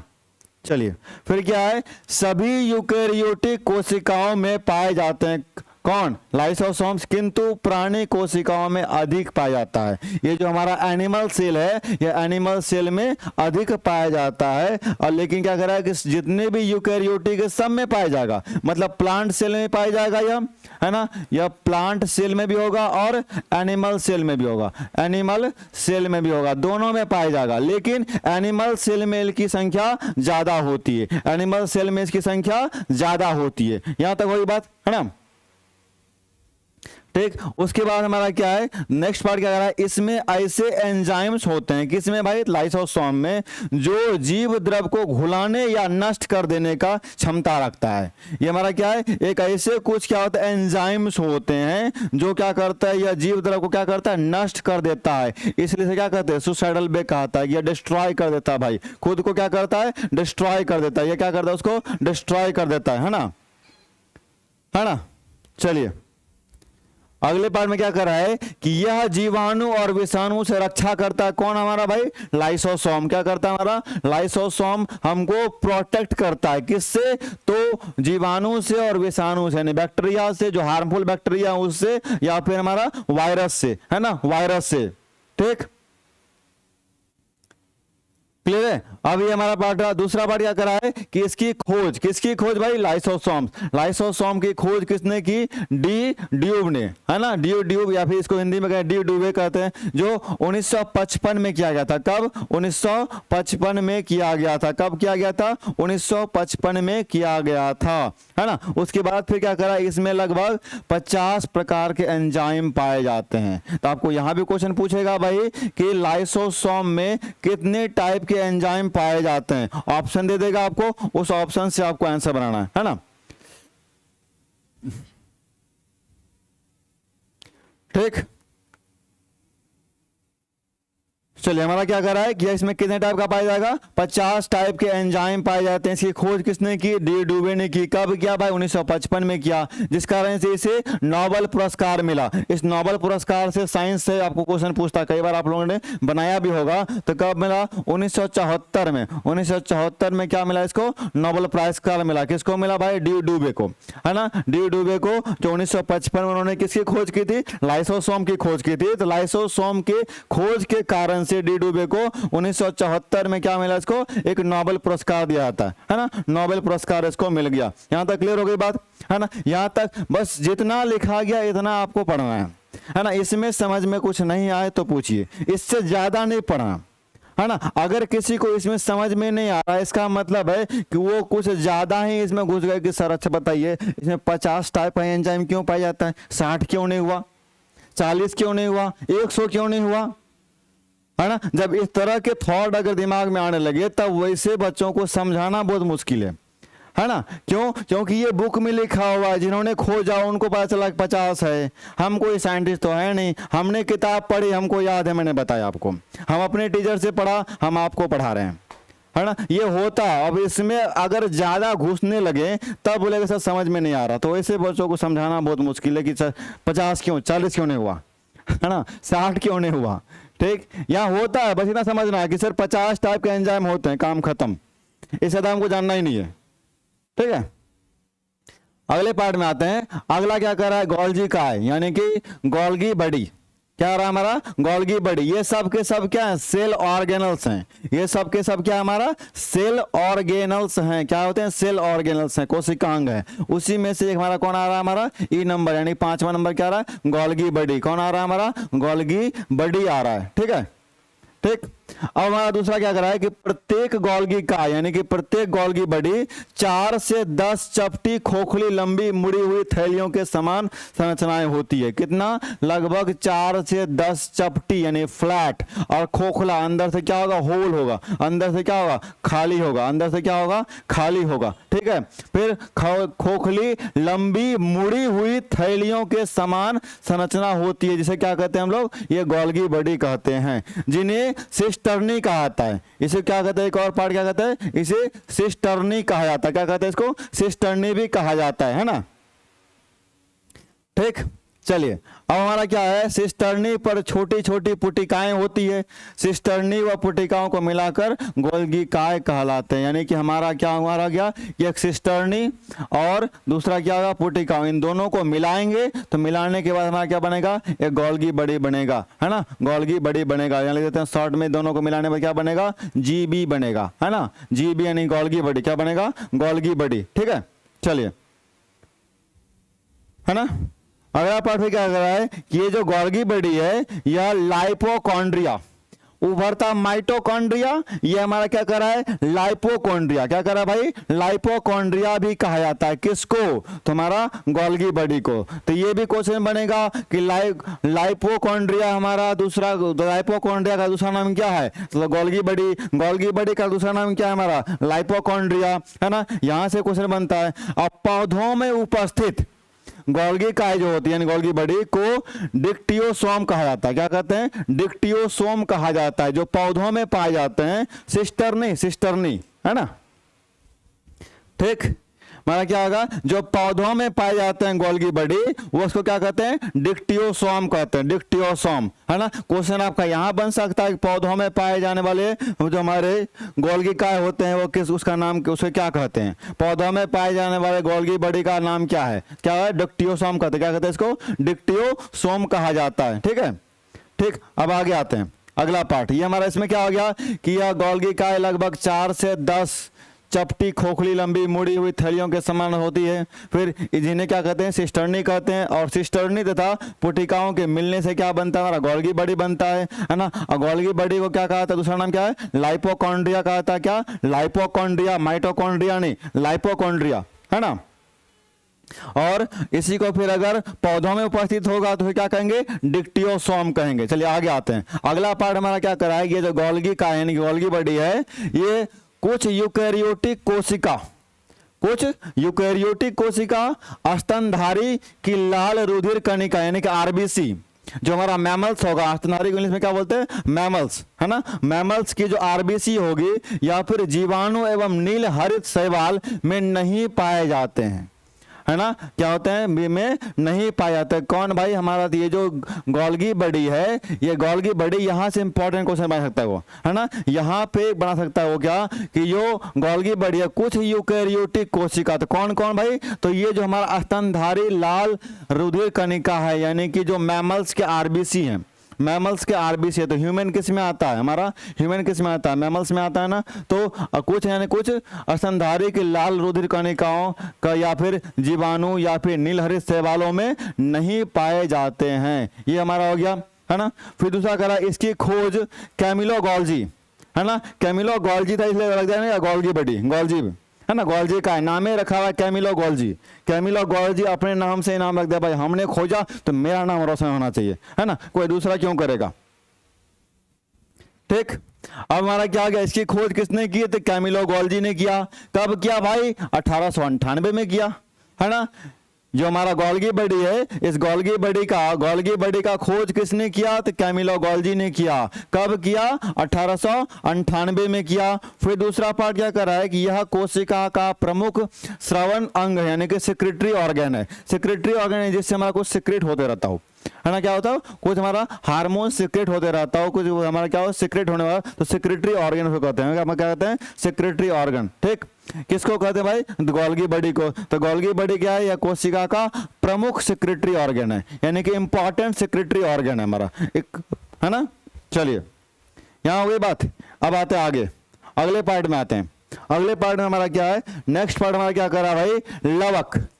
क्या आता है, प्लास्टिड, लवक। प्लास्टिड क्या होता है, ये जो कलर पाया जाता है ना प्लांट में, आप देखे होंगे प्लांट में जो कलर पाया जाता है ना, डिफरेंट, फ्लावर का कलर अलग होगा, ठीक, पत्ती का कलर अलग है। तो ये जो कलर डिफरेंस होता है, तो कलर डिफरेंस किससे होता है, या प्लास्टिड से होता है ना, प्लास्टिक से नहीं, प्लास्टिड से। इसको हिंदी में क्या बोलते हैं, लवक बोलते हैं। क्या बोलते हैं इसको, लवक कहते हैं, प्लास्टिड, है ना, इसको क्या कहते हैं, लवक कहेंगे। तो ये जो हमारा होगा, यह मेनली हमारा कितने टाइप का होता है, हमारा 3 टाइप का, है ना। मेनली जो हमारा प्लास्टिड होता है वो कितने टाइप का होगा, 3 टाइप का होगा, है ना। कौन सा हमारा होगा भाई, तो क्रोमोप्लास्ट। पहला क्या हमारा होगा, क्रोमोप्लास्ट, क्रोमोप्लास्ट, क्रोमोप्लास्ट क्या होगा, क्रोमोप्लास्ट हो जाएगा। नंबर 2 क्या हो जाएगा भाई हमारा, नंबर 2 क्लोरोप्लास्ट। नंबर 2 क्या हो जाएगा इसका, क्लोरोप्लास्ट। क्या कहते हैं इसको, क्लोरोप्लास्ट, क्लोरोप्लास्ट, है ना, क्लोरोप्लास्ट। तीसरा हमारा क्या आ गया, ल्यूकोप्लास्ट। तीसरा क्या हमारा, ल्यूकोप्लास्ट। क्या हमारा, ये ल्यूकोप्लास्ट होगा, है ना, क्लियर है, ल्यूकोप्लास्ट। समझ में आई बात। ये हमारा क्या हो गया, क्रोमोप्लास्ट, और दूसरा क्या हमारा हो गया, क्लोरोप्लास्ट। तीसरा क्या हो गया, ल्यूकोप्लास्ट, है ना। ये जो क्लोरोप्लास्ट क्या है, सिर्फ हरा रंग के लिए, है ना, हरा रंग के लिए। अगर हमारा जो प्लांट है, कोई प्लांट अगर हरा रंग का दिख रहा है, वह क्या दिख रहा है हमारा, वह क्लोरोप्लास्ट की वजह से दिख रहा है। तो हरा रंग जब भी देगा वह क्लोरोप्लास्ट की वजह से देगा, हरा रंग जब भी होगा तो क्लोरोप्लास्ट। और हरा के अलावा बाकी अन्य अंग जो होंगे, यानी विभिन्न रंग, है ना, विभिन्न रंग, हरा को छोड़ के, हरा को छोड़ के बाकी के जो विभिन्न रंग होंगे, लाल, पीला, नारंगी, ये सब जो होगा वह किससे होगा, क्रोमोप्लास्ट से होगा, वह किससे होगा, क्रोमोप्लास्ट से होगा। अब बाद में कि अगर कोई रंग नहीं है, रंगहीन है, यानी कि व्हाइट है ना, कहीं क्या व्हाइट हो तो कहते हैं ल्यूकोप्लास्ट। कहीं पर भी अगर ल्यूक वर्ड दिखता है ना, ल्यूक, तो ल्यूक किसको दिखाता है, सफेद को। क्या दिखाता है, सफेद रंग, यानी क्या होगा हमारा, यह सफेद रंग को दिखाएगा। इससे भी क्वेश्चन पूछता है, इससे भी क्वेश्चन पूछता है ना, ठीक। तो हमारा हो गया क्रोमोप्लास्ट, क्लोरोप्लास्ट, ल्यूकोप्लास्ट, ये तीनों किससे हमारे होंगे, प्लास्टिड में होंगे। तो प्लास्टिड का ये 3 पार्ट हमारा यहां पर हो गया। क्रोमोप्लास्ट किसके लिए रिस्पॉन्सिबल है, डिफरेंट रंग के लिए, एक्सेप्ट ग्रीन, ग्रीन को छोड़ करके, ग्रीन को छोड़ करके, ठीक है। दूसरा बात हमारा क्या, हमारा ये क्लोरोप्लास्ट, क्लोरोप्लास्ट हमारा क्या भाई, तो हरा रंग के लिए, है ना। इसी में क्लोरोफिल होता है, इसी में क्लोरोफिल होता है, जैसे हमारे बॉडी में, ह्यूमन बॉडी में आरबीसी होता है ना, हीमोग्लोबिन होती है। हीमोग्लोबिन क्या पिगमेंट है जो रेड कलर के लिए रिस्पॉन्सिबल है। उसी तरह क्या है, एक ग्रीन पिगमेंट होता है, इसको बोलते हैं क्या, क्लोरोफिल। क्या बोलते हैं, क्लोरोफिल। वो रिस्पॉन्सिबल किसके लिए, हमारा किसके लिए रिस्पॉन्सिबल है, तो हरे रंग के लिए, ठीक है। अब यहाँ कुछ आते हैं, यहाँ लिखा क्या है, यह केवल पादप कोशिकाओं में होगा। भाई बिल्कुल भाई, यह रंग हम लोग का कलर थोड़ी चेंज होगा, है ना, वो तो हम लोग का क्लाइमेट की वजह से कलर चेंज होता है ना। अब अगर कोई इक्वेटर पे होगा, इक्वेटर पे कोई हमारा, जैसे हमारा अर्थ है, तो अर्थ के जो इक्वेटर पे कोई अगर जन्म लेगा तो सबके सब क्या होंगे, क्रिसगेल उत्पन्न होंगे, है ना। क्रिसगेल को तो देख रहे होंगे आप लोग। इससे जैसे जैसे ऊपर जाते जाएंगे कलर वाइट होते जाएगा, फिर इससे जैसे नीचे जाते जाएंगे, पोल के तरफ जाएंगे तो कलर हमारा क्या होगा, वाइट होगा। और जैसे इक्वेटर की तरफ आएंगे तो हमारा क्या होगा, हम सब के सब क्या बन जाएंगे, क्रिसगेल बन जाएंगे, ठीक है ना। चलिए अब आते हैं अगला, इसको मिटा देते हैं, ये आपके काम का नहीं है ना, नहीं तो बोलेगा कि सर साइंस में आप ज्योग्राफी पढ़ाने लगे। चलिए हमारा क्या हो गया, यह केवल किस में होगा, हमारा हरे रंग में होगा, है ना। किस में होगा, हरे रंग, यानी कि हमारा किस में, केवल पादप कोशिका, प्लांट एनिमल, प्लांट सेल में होगा। और कुछ प्रोटोजोआ जैसे युगलिना में पाए जाते हैं, कुछ प्रोटोजोआ है जैसे कौन हमारा युगलिना है उसमें पाया जाता है ना। कुछ क्लोरो हमारा क्या है, फिर क्या है, और कोशिका द्रव में चारों तरफ बिखरे रहते हैं। कौन भाई, ये हमारा जो है प्लास्टिड या कोशिका द्रव में चारों तरफ फैले रहते हैं, है ना। फिर अगला पार्ट क्या है कि लवक, यानी प्लास्टिड पादप कोशिका में पाए जाने वाला सबसे बड़ा कोशिकांग है, या सबसे बड़ा कोशिकांग है, या सबसे बड़ा कोशिकांग है। समझ में आई बात, ठीक है। फिर अगले पार्ट में आता है इसका, अगला पार्ट क्या है, सबसे बड़ा कोशिकांग हमारा किस में पाया जाएगा, जो प्लांट सेल में होता है। प्लांट सेल में सबसे बड़ी कोशिका कौन होती है हमारी, तो ये हमारा प्लास्टिड होता है। क्या होता है, प्लास्टिड होता है, ठीक है ना। चलो अगले पार्ट हमारा क्या कर रहा है कि सर्वप्रथम 1865 में हकेल, किसने, हकेल ने लवक की खोज की। किसने की, हकेल ने किसकी खोज की भाई, प्लास्टिड की खोज की, है ना। तथा लवक शब्द का प्रयोग AFW सिम्पर ने किया, है ना। AFW सिम्पर ने किया, है ना, ठीक है। चलिए यहां तक की बात समझ में आई, यहां तक कोई दिक्कत है, यहां तक कोई प्रॉब्लम हो तो बताइए, यहां तक कोई प्रॉब्लम हो तो बताइए। अभी तक हम लोगों ने 5 पढ़ लिया, है ना, 6 पढ़ लिया, प्लास्टिड भी पढ़ लिया, है ना। तो प्लास्टिड हमारा स्पेशली पाया किस में जाएगा भाई, तो सिर्फ प्लांट सेल में, सिर्फ किस में, प्लांट सेल में पाए जाएंगे, सिर्फ किस में, प्लांट सेल में पाए जाएंगे, है ना, ठीक। और दूसरा क्या बताया कि इसका खोज कब हुआ, किसने, कब हुआ, 1865 में। किसने किया, हकेल ने किया। और ये जो प्लास्टिड वर्ड इसका सबसे पहले यूज किसने किया, तो AFW सिम्पर ने किया, AFW सिम्पर ने किया, ठीक है। चलिए यहां तक कोई दिक्कत, अगर दिक्कत नहीं है तो फटाफट एक बार थंब प्रेस किए तो, हाँ सर यहाँ तक क्लियर है, थंब प्रेस कर दिए फटाफट, एक बार थंब प्रेस किए, फिर आगे बढ़ते हैं। फिर अगला पार्ट पढ़ेंगे हम लोग, है ना, ये वाला पार्ट पढ़ेंगे, अगला पार्ट ये वाला पार्ट होगा, है ना, ठीक। अगला पार्ट ये होगा, यहां तक की बात है, समझ में आई बात, यहां तक क्लियर है, कोई दिक्कत, कोई दुख, किसी को अगर कोई दुख हो तो बताइए फटाफट भाई, दुख का फिर सॉल्यूशन ढूंढेंगे, है ना। लेकिन इससे रिलेटेड दुख होना चाहिए, है ना। अब इससे अलग दुख मत खोजिएगा, है ना जी। है ना। अगला फिर ये जो हमारा आता है ना, ये भी आई इंपॉर्टेंट पार्ट है। ये क्या हमारा इंपॉर्टेंट पार्ट है, ये हमारा पार्ट आपका इंपॉर्टेंट पार्ट होगा, है ना। ठीक है, यहां हमारा क्या हो गया, इंपॉर्टेंट पार्ट हो गया। ठीक है, चलिए अगला पार्ट हमारा क्या कर रहा है कि टमाटर जो लाल रंग का होता है वो किसकी वजह से होता है भाई, तो लाइकोपीन की वजह से। क्या होता है हमारा, लाइकोपीन की वजह से होता है। किसकी वजह से, लाइकोपीन की वजह से। पपीते का रंग जो पीला होता है वो किसका होता है, कैरिका जेंथिन की वजह से होता है, कैरिका जेंथिन की वजह से होता है ना। इससे भी क्वेश्चन होता, पूछा जाता आपका, है ना। ठीक, दूसरा क्या है, हल्दी का पीला रंग का होना किसको है, जेंथोफिल। किससे भाई, जेंथोफिल पे डिपेंड करता है, जेंथोफिल। इसका हिंदी और इंग्लिश दोनों नाम वही है ना, दोनों नाम वही है हमारा, है ना। फिर क्या हमारा, सेब का जो लाल रंग का होना किसमें हमारा, एंथ्रोसाइनिन। किसमें हमारा, एंथ्रोसाइनिन में। फटाफट कमेंट में इसको लिखते रहिएगा कि टमाटर का रंग लाल होता है किसके, लाइकोपीन से। टमाटर लाइकोपीन, पपीते का, पपीता क्या, कैरिका जेंथिन की वजह से। हल्दी का रंग जो पीला होता है तो सबको पता है, तो हल्दी लिख करके लिख दे जेंथोफिल, है ना। सेब लिख कर लिख दीजिए एंथ्रोसाइनिन, है ना। गाजर का लाल रंग होना किसको, कैरोटीन की वजह से। गाजर में क्या पाया जाएगा, कैरोटीन। गाजर में क्या पाया जाता है, कैरोटीन पाया जाता है ना। ठीक है, गाजर में क्या पाया जाएगा हमारा, कैरोटीन पाया जाएगा। ठीक है, फिर चुकंदर में क्या पाया जाएगा भाई, तो विटामिन। क्या होगा, विटामिन नहीं, विटामिन क्या, वाइट विटामिन पाया जाएगा, है ना। ठीक, समा परवीन क्या हो गया, फटाफट कमेंट में इसको लिखते रहिए, है ना। इसको लिखते रहिए फटाफट कमेंट में। टमाटर लाइकोपिन, पपीता कैरिका जेंथिन, हल्दी जेंथोफिल, सेब एंथ्रोसाइनिन, गाजर कैरोटीन और हमारा चुकंदर जो है वो विटामिन हो गया। ठीक है, अब इसके आगे बढ़ते हैं। इसके आगे हमारा अगला पार्ट आएगा, है ना। अगला पार्ट आएगा, अगला पार्ट हमारा क्या है, देखते हैं क्या आता है। अगला पार्ट हमारा क्या भाई, तारका यानी कि सेंट्रोसोम। क्या हमारा, ये सेंट्रोसोम। अगला पार्ट क्या हमारा, ये सेंट्रोसोम है ना। आज का ये पूरा खत्म ही कर देना भाई, हमारा ये सेल पूरा चैप्टर खत्म होगा। उसके बाद कल क्या करेंगे, इसका हम लोग टेस्ट लेंगे। कल क्या लेंगे, इसका टेस्ट होगा, है ना। कल इसका टेस्ट होगा। ठीक है, चलिए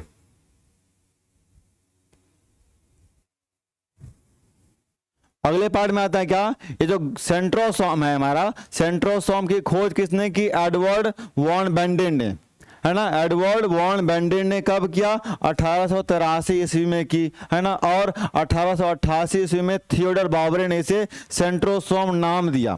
खोज तो लिया था किसने, एडवर्ड वॉन बेंडिन ने, है ना। बस इसमें ये जानना है कि इसकी खोज कब हुई, किसने की, तो एडवर्ड वॉन बेंडिन ने किया 1883 में। लेकिन इसका जो नामकरण होता है ना, इसका जो नामकरण होता है भाई, तो नामकरण कब होता है, 1888 में। कौन आगे करता है, तो थियोडर बावेरी ने, है ना। ये बावरा हो गया होगा ना, थियोडर बावेरी, तो नाम रख दिया, है ना। ठीक, फिर क्या है, ये तारकाय बॉडी में, तारकाय में पाए जाने वाला सब वाली सूक्ष्म संरचनाएं इसको सेंट्रियोल कहलाता है। यानी कि इसमें जो सबसे छोटी स्मॉल पार्टिकल है वो क्या हमारा, सेंट्रियोल कहलाएगा। क्या कहलाएगा, सेंट्रियोल कहलाएगा, है ना। अगर आप लोग 1.5 घंटा 2 घंटा 3 घंटा नहीं पढ़ सकते हैं तो फिर आपको प्रैक्टिस करना पड़ेगा पढ़ने के लिए, इतना। ठीक है, अगला पार्ट क्या आता है भाई, ये जो सेंट्रोसोम है हमारा, ये सेंट्रोसोम जंतु कोशिका विभाजन में यानी कि सेल डिवीजन में मदद करता है। कौन, सेंट्रोसोम। सेंट्रोसोम किसमें करता है हमारा, नहीं इसमें स्क्रीनशॉट नहीं होगा, आपको लाइव क्लास एप्लीकेशन में आपका स्क्रीनशॉट नहीं होगा, है ना। ठीक, फिर हमारा क्या कर रहा है कि ये जो हमारा है यह किसमें, जंतु कोशिका विभाजन में हेल्प करता है। यह कोशिका का प्रचलन अंगक यानी कि लोकोमोटरी ऑर्गेनल है। लोकोमोशन आप लोगों ने पढ़ा होगा, लोकोमोशन आप लोगों ने पढ़ा होगा, है ना। तो यह लोकोमोटरी ऑर्गेनल्स का कर रहा है ना, लोकोमोटरी ऑर्गेनल्स का काम करता है। कौन, तो सेंट्रोसोम। सेंट्रोसोम हमारा। फिर दूसरा क्या हमारा, रसधानियां या रिक्तिका, इसको बोलते हैं वॉकल्स, है ना। वॉकल्स में आता है हमारा ये वॉकल्स, रसधानियां या रिक्तिकाएं। क्या आता है, रसधानियां या रिक्तिकाएं, है ना। ठीक,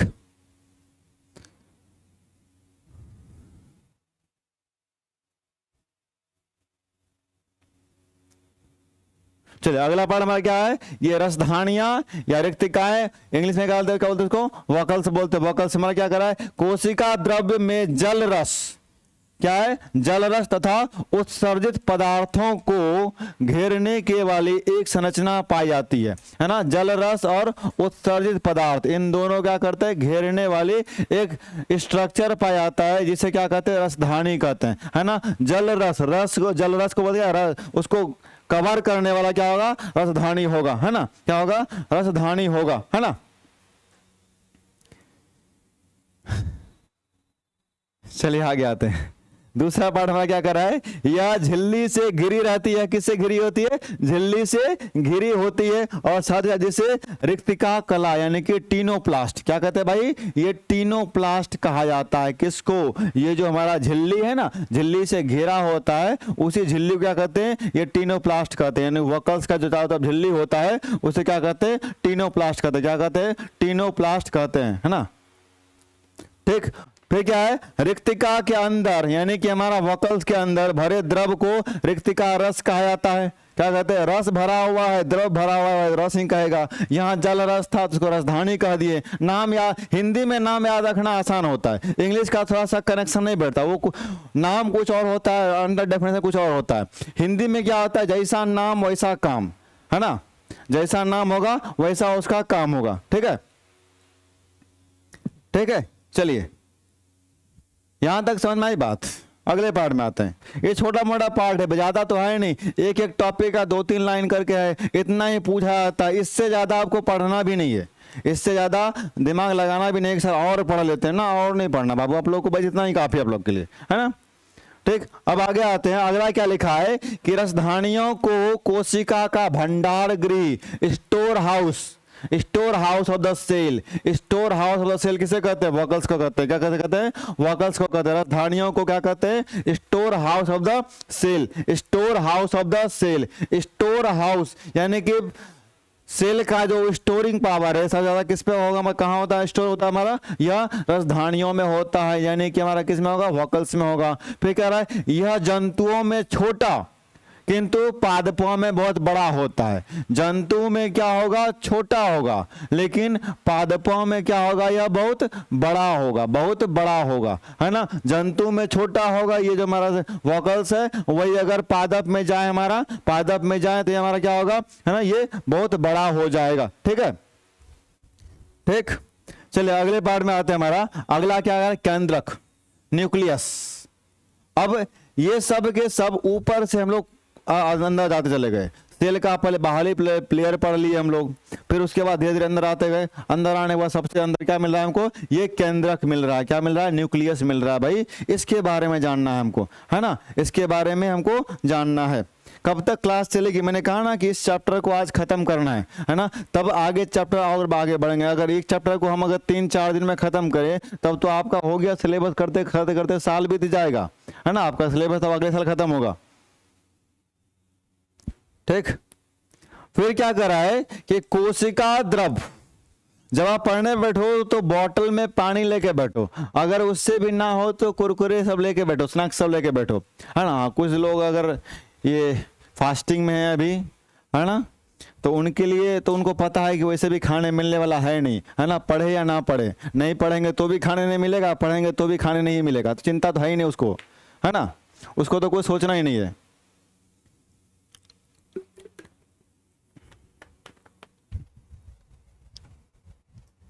ठीक, अगले पार्ट में क्या हमारा आएगा कि केंद्र कोशिका द्रव के बीच एक बड़ी गोल एवं गाढ़ी संरचना पाई जाती है, क्या कहते हैं, केंद्रक। ये तो हम लोग पहले पढ़ लिए ना कि ये वाला पार्ट जैसे स्ट्रक्चर में हर जगह होता है, ये बीच में जो होता है उसे क्या कहते हैं, केंद्रक कहते हैं। उसे क्या कहते हैं, केंद्रक कहते हैं हमारा, है ना। फिर दूसरा पार्ट में क्या है, केंद्रक की खोज रॉबर्ट ब्राउन ने किया। रॉबर्ट ब्राउन ने कब किया, 1831 में किया। तो केंद्रक की खोज कब हुई थी, है ना। ठीक, केंद्रक की खोज कब हुई थी, रॉबर्ट ब्राउन, 1831 में कब किसने किया, तो रॉबर्ट ब्राउन ने किया। छोटा छोटा लाइन है हमारा। फिर क्या है, प्रत्येक जीवित कोशिका, जो हमारा जीवित कोशिका है ना, और एक डेड सेल एक लिविंग सेल, दोनों दो अलग सेल था। ठीक है ना।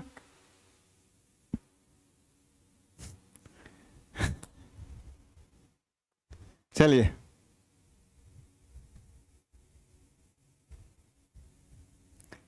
अगला पार्ट क्या करा है कि यह जीवित कोशिका में प्रायः एक केंद्रक पाया जाता है। जीवित कोशिका में कितना केंद्रक पाया जाएगा? एक केंद्रक पाया जाएगा। कितना केंद्रक पाया जाएगा भाई? एक केंद्रक। किसमें? जीवित कोशिका में, है ना। फिर कह रहा है यह कोशिका के आनुवांशिक पदार्थों का भंडार गृह, है ना।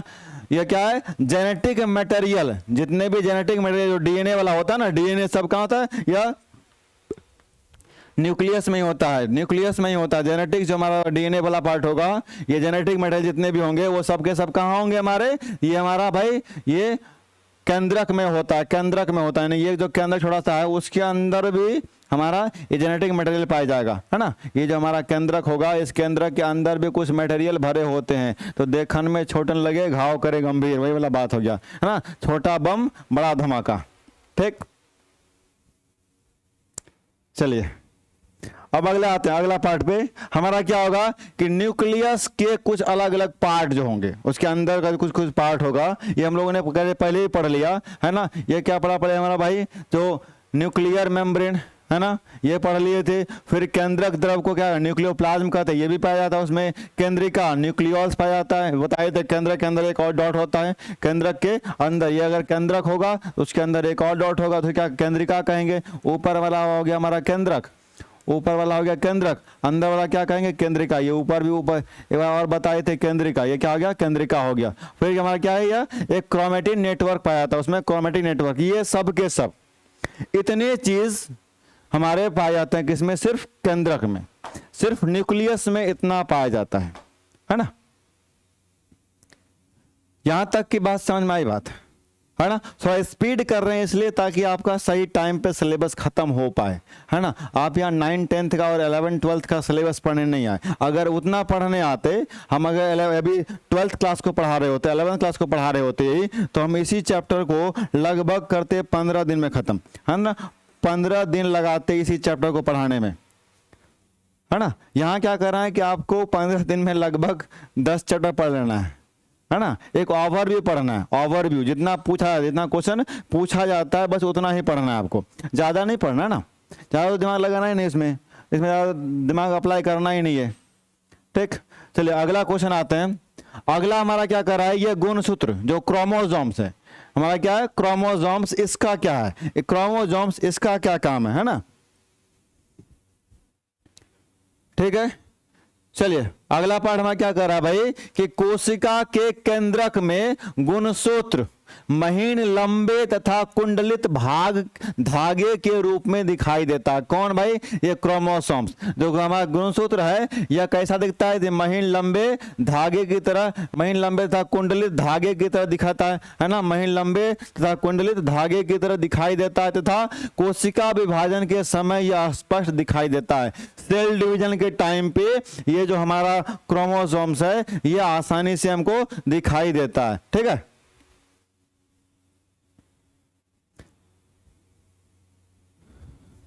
ठीक। अगला क्या कर रहा है कि गुणसूत्र का अंतिम भाग, यानी जो हमारा क्रोमोसोम्स होगा, उस क्रोमोसोम का जो लास्ट पार्ट होगा वो टेल वाला पार्ट, पूंछ बोलते हैं इसको, टेल। तो उसको क्या है? टेलोमियर। क्या कहते हैं इसको?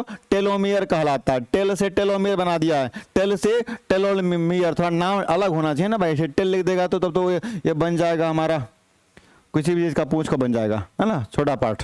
तो ये वाला पार्ट में फिर क्या कर रहा है? प्रत्येक गुणसूत्र यानी प्रत्येक क्रोमोसोम 2 क्रोमेटिड का बना होता है। कितने?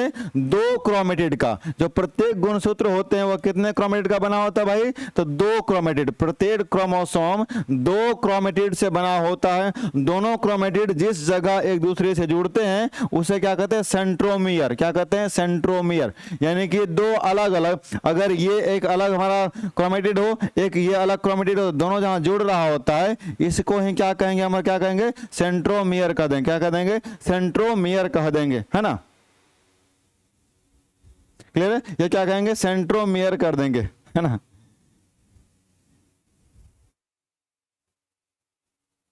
चलिए अगला पार्ट में आते हैं। अगला पार्ट में देखिए हमारा काम है कि आपको किसी भी तरह लिमिटेड टाइम पे एक इतना बेहतर तरीके से सब चीज दे देना, रिसोर्सेज, जिससे आपको तकलीफ ना हो एग्जाम के टाइम पे, है ना।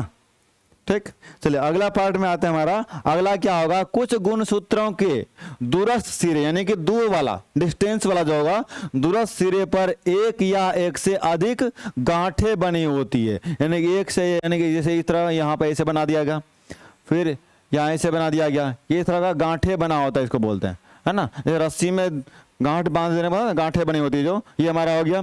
ठीक, अब वो कहते हैं समान उभार होते हैं, उन्हें क्या कहते हैं, सैटेलाइट। क्या कहेंगे, सैटेलाइट कहेंगे। यानी कि जो गुणसूत्रों में दूर दूर में जो हमारा गांठें बना होता है उसे क्या कहेंगे, सैटेलाइट कह देंगे। क्या कहेंगे, सैटेलाइट कह देंगे। यहाँ पे क्लियर है। चलिए अगला पार्ट क्या कराए कि मनुष्य में, यहां क्वेश्चन ये बनता है किसी भी ह्यूमन में जो हमारा ये क्रोमोसोम्स कितना होता है, तो टोटल होता है 46। तो क्या होगा, टोटल 46, ये क्या होगा, लगभग 23 पेयर में होता है। कितने होता है, पेयर में होता है, 23 पेयर में होता है। कितने में होता है, पेयर में होगा। यहाँ ये पूछा, मनुष्य में 23 जोड़े यानी 46, चिंपांजी में 24 जोड़े यानी 48, बंदर में 21 जोड़े यानी कि 42, मटर में 7 जोड़े यानी कि 14 इतना पाए जाते हैं, ना। ये आपको लिख देना, कमेंट फटाफट लिखना, कमेंट में फटाफट यहाँ पे ये लिखना है कि भाई ह्यूमन बराबर 46 यानी कि 23 जोड़ा, चिंपांजी 24 जोड़ा, बंदर में 21 जोड़ा, मटर में 7 जोड़ा। इससे क्वेश्चन डायरेक्ट आता है कि भाई मनुष्य में कितना जोड़ा पाया जाता है गुणसूत्र, है ना। कितना जोड़ा हमारा गुणसूत्र पाया जाएगा, क्रोमोसोम्स पाया जाएगा, बंदर में कितना पाया जाएगा, चिंपांजी में कितना पाया जाएगा, है ना, मटर में कितना पाया जाएगा। तो ये सब के सब ठीक है। चलिए अब अगले पार्ट में आते हैं। अगला पार्ट में क्या लिखा है, ये डीएनए। ये जो डीएनए कहां होगा, हमारा केंद्रक के अंदर होगा। अब हम लोग केंद्रक के अंदर घुस गए, है ना। केंद्रक को फाड़ फूड़ के अंदर देखना है कि अंदर में क्या क्या चीजें हैं, उसका भी ऑपरेशन कर देना है ना। बाद में क्यों वो भी रोएगी कि मेरे अंदर तो तुम लोग आया ही नहीं, है ना। तो उसको भी फाड़ करके देख लेते हैं भाई, देख तुम्हारा भी कर लेते हैं अच्छे से हम क्या ऑपरेशन, है ना।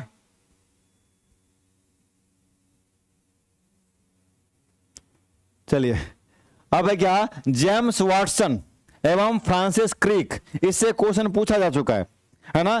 इससे क्वेश्चन डायरेक्ट पूछा जा चुका है कि जेम्स वाटसन और फ्रांसिस क्रिक द्वारा 1953 में डीएनए की द्विकुंडलित संरचना प्रस्तुत किया गया था। जहां पूछा गया था आपको कि डीएनए की खोज किसने की, डीएनए की खोज किसने की और डीएनए की खोज में नोबेल पुरस्कार किसको मिला था। तो इन दोनों को, जेम्स वाटसन और फ्रांसिस क्रिक को मिला था। कब, 1962 में मिला था। हाँ, खोज कब हुआ था, 1953 में। ये क्वेश्चन भी पूछा जा चुका है ना। ये क्वेश्चन भी आपका पूछा जा चुका है ना। किसने भाई, जेम्स वाटसन और फ्रांसिस क्रिक ने, जेम्स वाटसन और फ्रांसिस क्रिक ने, है ना।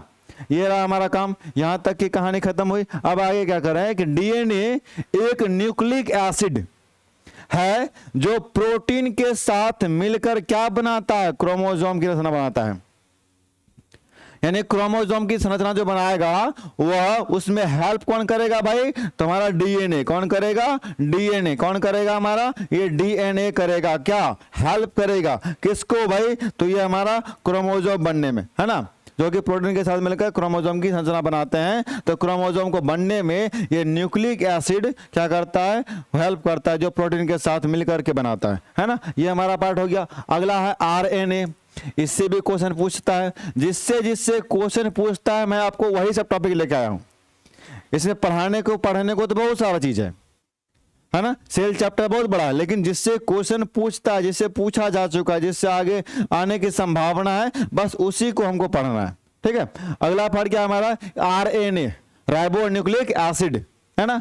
यह मुख्य रूप से प्रोटीन निर्माण की प्रक्रिया में भाग लेता है। किसके निर्माण में, तो प्रोटीन के निर्माण में। कौन भाई, तो राइबोसोम्स। राइबोसोम्स किसके निर्माण में हमारा भाग लेता है, यह क्या करता है, यह प्रोटीन निर्माण में। और यह क्या है, गैर अनुवांशिक पदार्थ है। हमारा क्या है, गैर अनुवांशिक, लिखा हुआ है ना, यह क्या है, गैर अनुवांशिक पदार्थ है। क्या है, गैर अनुवांशिक पदार्थ है ना। दूसरा क्या कर रहा है कि डीएनए से ही आरएनए का संश्लेषण होता है।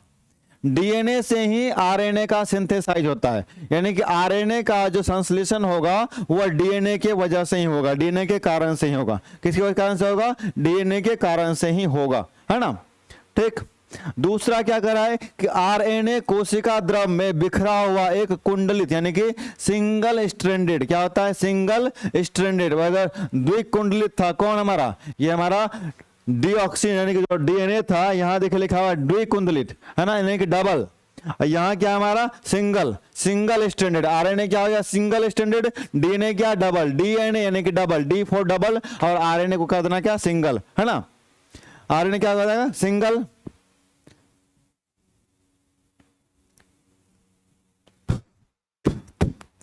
फिर नेक्स्ट क्या बना, क्या करा है भाई कि आरएनए में 4 नाइट्रोजन क्षार, एडेनिन, ग्वानिन, साइटोसिन एवं यूरेसिल पाया जाता है, यानी कि आरएनए में जो है नाइट्रोजन क्षार कितने पाए जाते हैं 4, कितने पाए जाएंगे 4, कौन कौन सा भाई, ये एडेनिन नंबर 1 हो गया, ग्वानिन नंबर 2 हो गया, साइटोसिन नंबर 3 हो गया, और यूरोसिल नंबर 4 हो गया। यहां से क्वेश्चन पूछा जाएगा कि आरएनए में कितने नाइट्रोजन क्षार पाए जाते हैं, तो कितने, तो 4, कितने पाए जाते हैं तुम्हारे 4, कितने पाए जाते हैं 4, है ना, आरएनए में कितना हमारा नाइट्रोजन क्षार पाया जाता है, तो 4 पाया जाता है, कितना नाइट्रोजन क्षार 4, क्षार जहां देखा 4 लगा देना है ना, क्षार 4, ठीक। अगला पार्ट में क्या लिखा है जीन, ये जीन क्या होता है सर, ये भी जान ले, जीन से भी क्वेश्चन बनता है कई बार, है ना, आपका प्रीवियस ईयर क्वेश्चन देख करके ही मैंने सिलेबस बनाया है ना, प्रीवियस ईयर क्वेश्चन को देखते हुए किस तरह से क्वेश्चन पूछा जाता है ना,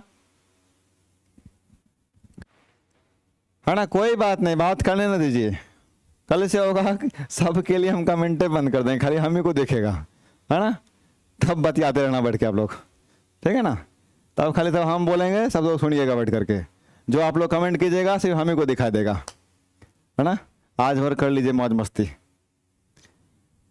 दूसरा क्या है कि गुणसूत्र यानी क्रोमोसोम्स का क्रियात्मक भाग जीन कहलाता है, यानी कि जो गुणसूत्र का जो भाग फंक्शन करता है, सबसे अगला पार्ट जो फंक्शन करता है, उसी फंक्शनल पार्ट को क्या कहते हैं हम लोग जीन कहते हैं, क्या कहते हैं जीन कहते हैं, यानी कि हमारा जीन को हिंदी इंग्लिश दोनों में वही लिखा रहता है ना,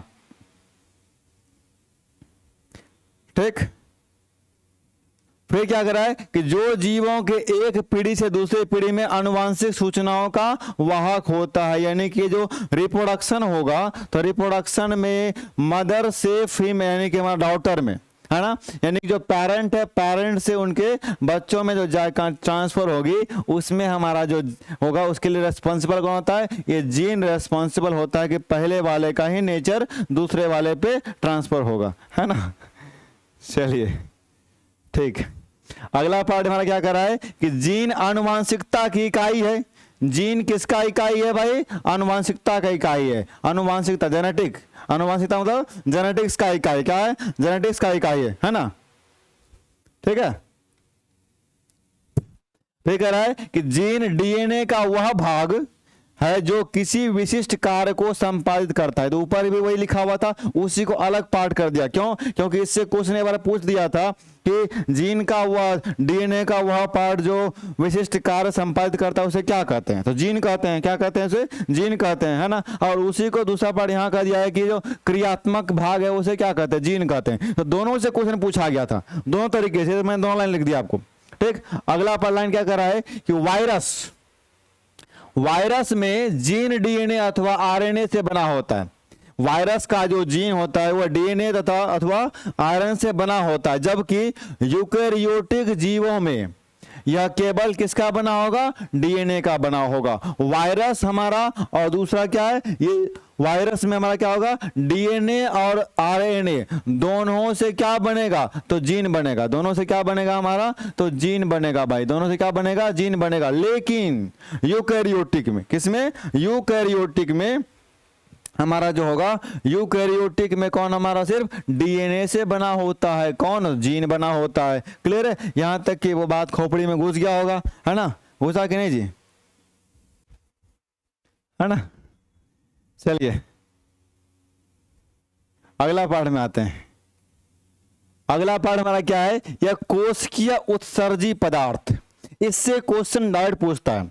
यहां पर ध्यान से देखिएगा इस बात को, है ना। अभी कमेंट बंद कीजिए, जो यहां लिखा हुआ है उसको ध्यान से पढ़िए, कमेंट में उसी को लिखना है ना, फटाफट इसको लिखना है। हमारा क्या है, थीन ये हमारा क्या है, थीन है, जो किसमें पाया जाता है, चाय की पत्तियों में पाया जाएगा।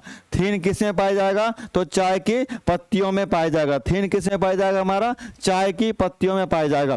फिर हमारा क्या है, ये मेरीजुआना, फिर क्या है, मेरीजुआना है ना, मेरीजुआना क्या है, मेरीजुआना। इस मेरीजुआना कहाँ पाया जाएगा, भांग में, है ना।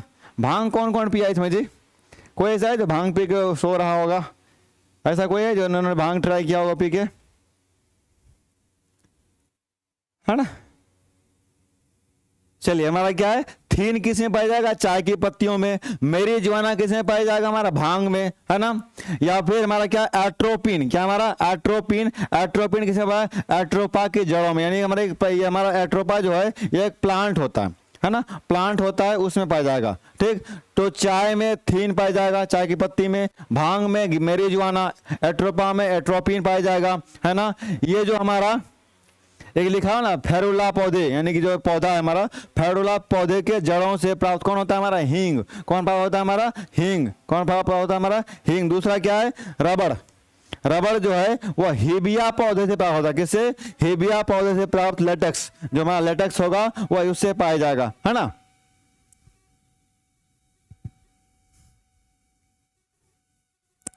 अगला बनाते हैं, है ना। इसके बाद देख लीजिए फटाफट, कमेंट लिख दीजिए, तो फटाफट इसको कमेंट में एक बार लिख दीजिए फटाफट, है ना।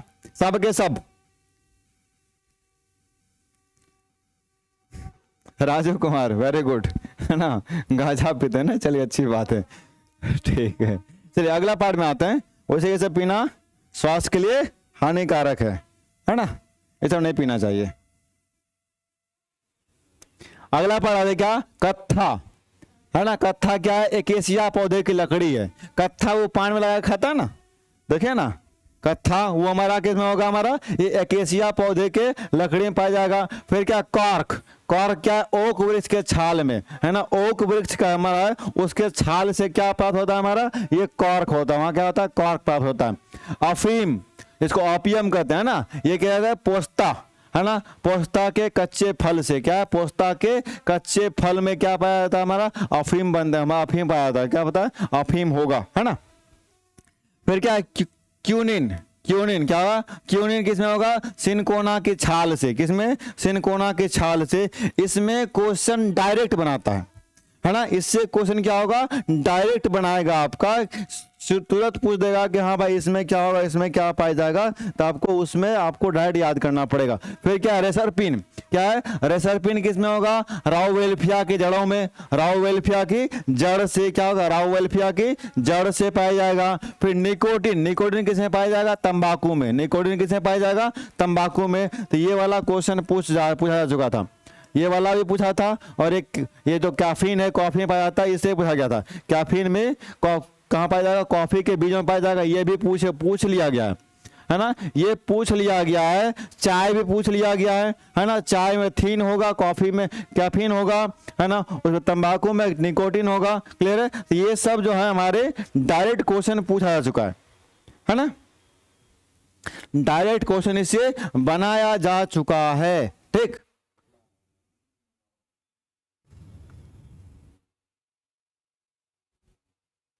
अब आगे आते हैं। अगला पार्ट बताने से पहले यहां तक बताइए, यहां पे किसी पार्ट में दिक्कत है ना। यहां तक मैं जितने पार्ट बताया थे सब के सब मैंने लाइन बाय लाइन करके आपको वर्ड बाय वर्ड तोड़ तोड़ के बता दिया, है ना। तोड़ने के बाद अब आते इसके आगे जो आएगा, इसके आगे देखिए, लो खाली हो गया, कोई बात, इसको हम लोग मिल के भरते हैं, है ना। ये खाली हो गया तो खाली को हम लोग मिल के भरते हैं, कि मिल के भरेंगे सर क्या लिखा हुआ, क्या लिखना है इसमें, है ना। यहां तक की बातें बताइए, समझ में आई बात, यहां तक की बात समझ में आई, यहां तक बात क्लियर हो गया। अब इसके आगे जो पढ़ना है, इसके आगे पढ़ना है हमको क्या, सेल डिवीजन, है ना, कोशिका विभाजन, कोशिका विभाजन। इसके बाद क्या, यहां क्या पढ़ना है आपको, कोशिका विभाजन पढ़ना है ना। कब तक क्लास चलेगी, क्लास जब टॉपिक खत्म हो जाएगा तब क्लास खत्म हो जाएगा, है ना। ठीक है, चलिए अगला पार्ट है,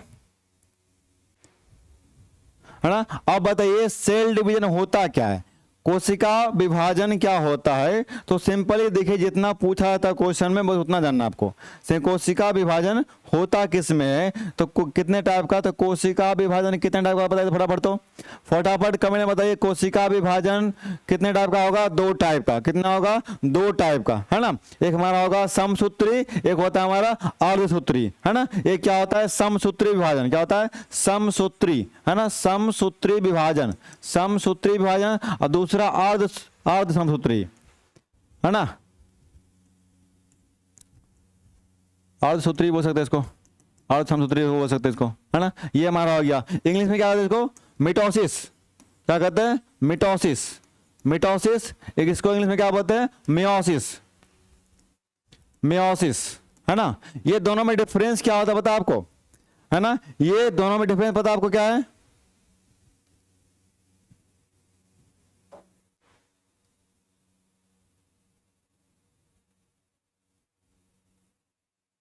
ये जो कोशिका का विभाजन होता है, कोई भी कोशिका का होगा, वह क्या होगा, जो समसूत्री विभाजन होगा, यह हमारा क्या होता है, 4 फेज में होता है।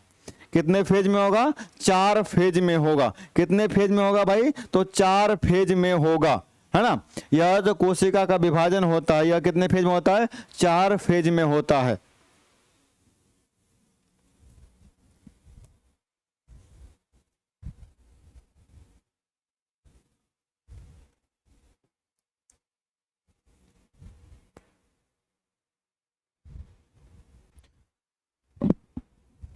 किसमें कितने फेज में होगा, हमारा 4 फेज में होगा, है ना। पता है कौन कौन से फेज में होगा, पता है कौन कौन से फेज में होगा, है ना। ये मेटोसिस हो गया और मियोसिस हो गया, 4 फेज में होगा। पहला हमारा पहला फेज होता है क्या, प्रोफेज। क्या होता है, प्रोफेज। हिंदी में भी वही होता है, हिंदी में भी वही होता है ना। प्रोफेज पहला क्या हमारा हो गया, यह प्रोफेज, पहला क्या हमारा हो गया, प्रोफेज हो गया, है ना। दूसरा हमारा क्या होता है, मेटाफेज। दूसरा क्या होगा, मेटाफेज। दूसरा क्या होगा, मेटाफेज। तीसरा क्या होगा, एनाफेज। तीसरा क्या होगा, एनाफेज। तीसरा क्या हमारा हो गया, यह एनाफेज हो गया। तीसरा क्या हमारा हो गया, यह एनाफेज हो गया, है ना। और चौथा जो हमारा हो गया, ये बोलते हैं टेलोफेज। क्या कहते हैं, टेलोफेज, है ना, टेलोफेज। यानी कि इसका हो गया पी एम ए और टी, है ना। पी मैट हो गया, पी मैट क्या हो गया हमारा, पी मैट। क्या हो गया हमारा, ये पी मैट हो गया।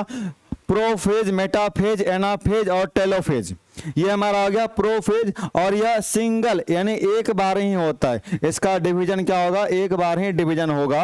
वही अर्धसूत्री का क्या होता है, 2 बार डिवीजन होता है। यानी कि ये 4 डबल फेज में होता है, 2-2 बार, है ना। यहाँ तो 4 पार्ट हमारा हो गया, इसी का 4 का डबल हो, यानी कि 4 दूनी 8 हो जाएगा। यानी क्या होगा, प्रोफेज 1, प्रोफेज 2, मेटाफेज 1, मेटाफेज 2, है ना। Anaphase 1, anaphase 2, telophase 1, telophase 2। Clear. तो कितना हो गया, 8। रेलोफेज ने टेलोफेज, है ना, टेलोफेज लिखे हुए हम, ठीक, टेलोफेज, ठीक है।